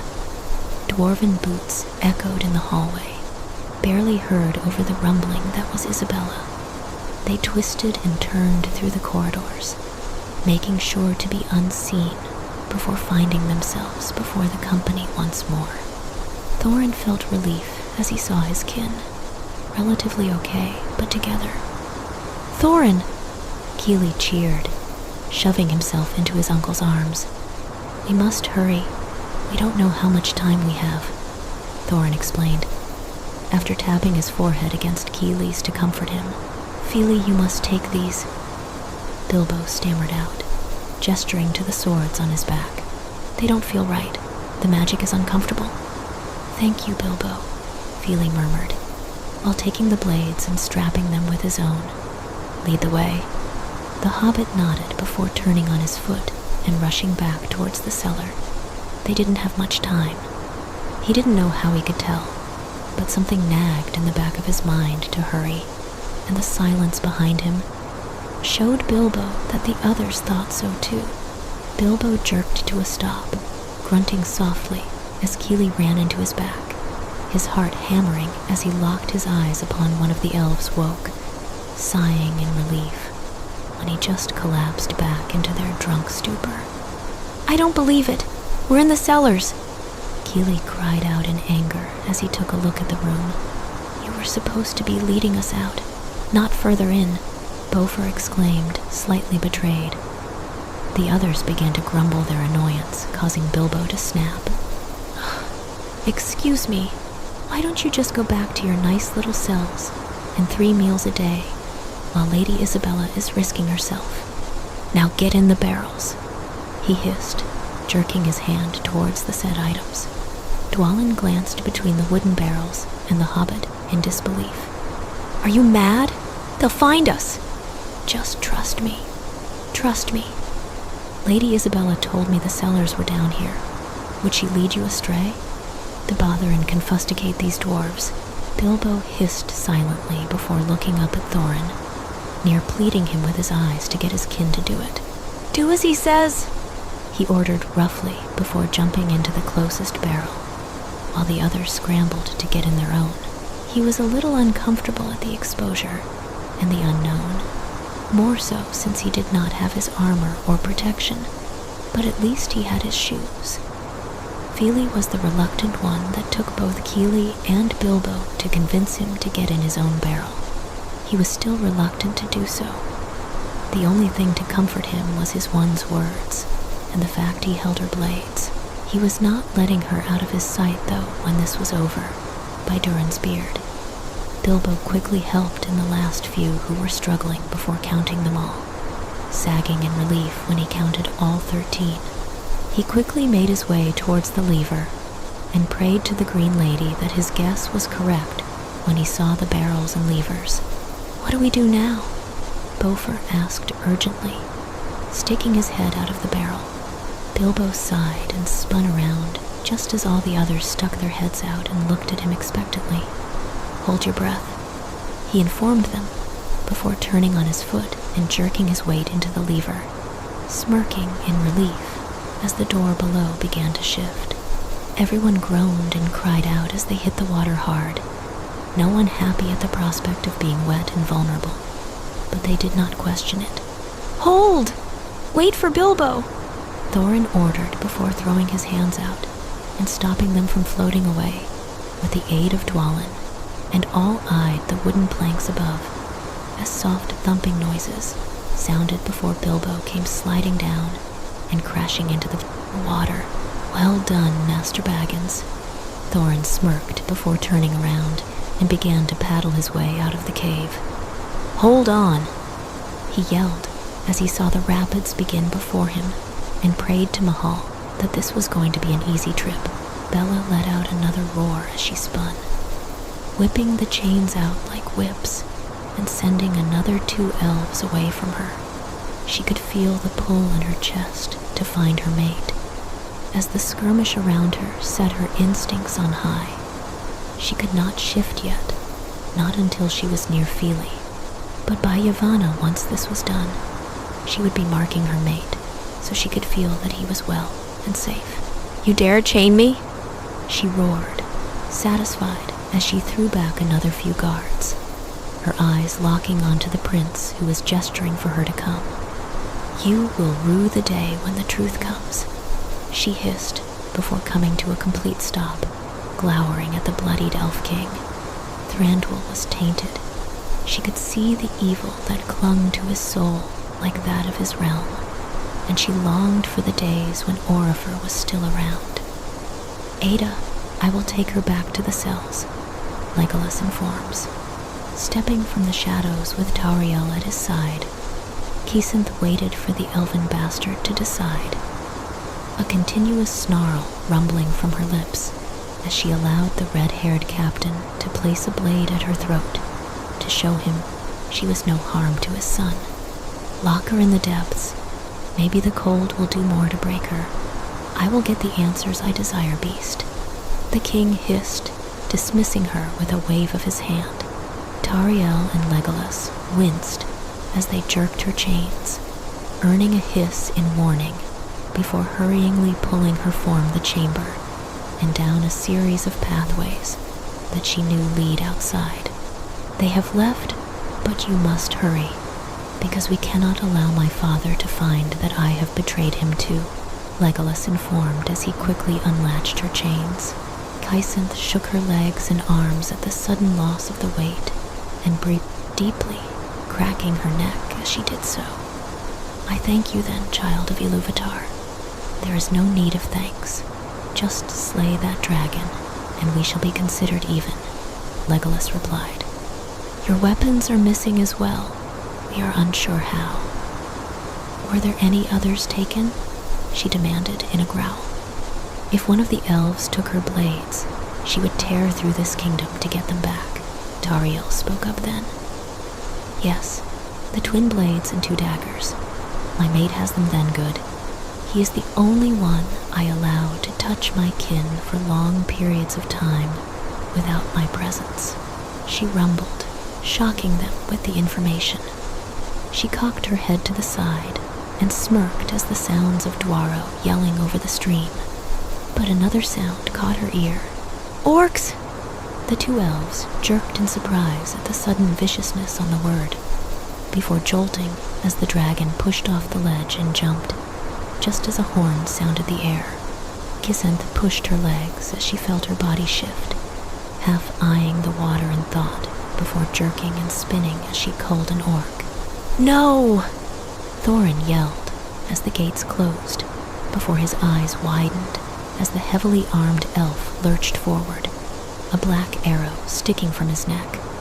Fear sprung up in Thorin's throat as a platoon of orcs crawled over the wall, snarling and growling.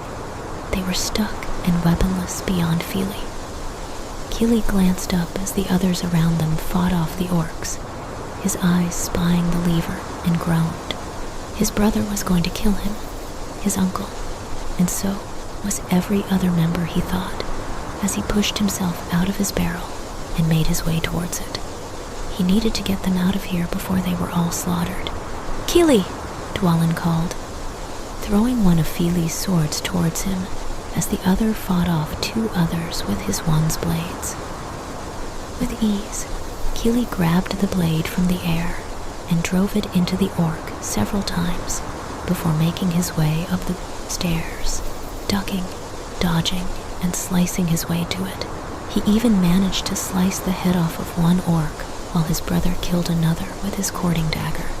He quickly jerked the blade free and threw it back towards his brother, killing an orc in return. A cry left Kíli's lips as he felt the arrow collide with his leg, sending a jolting burn up and down his leg.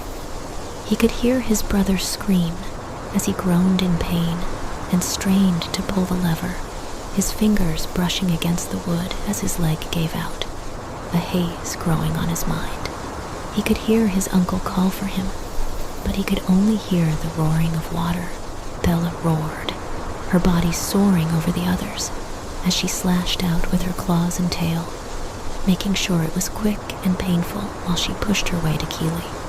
Her hands clutched the lever to open the gates while her tail wrapped around her brother and lowered him into the barrel.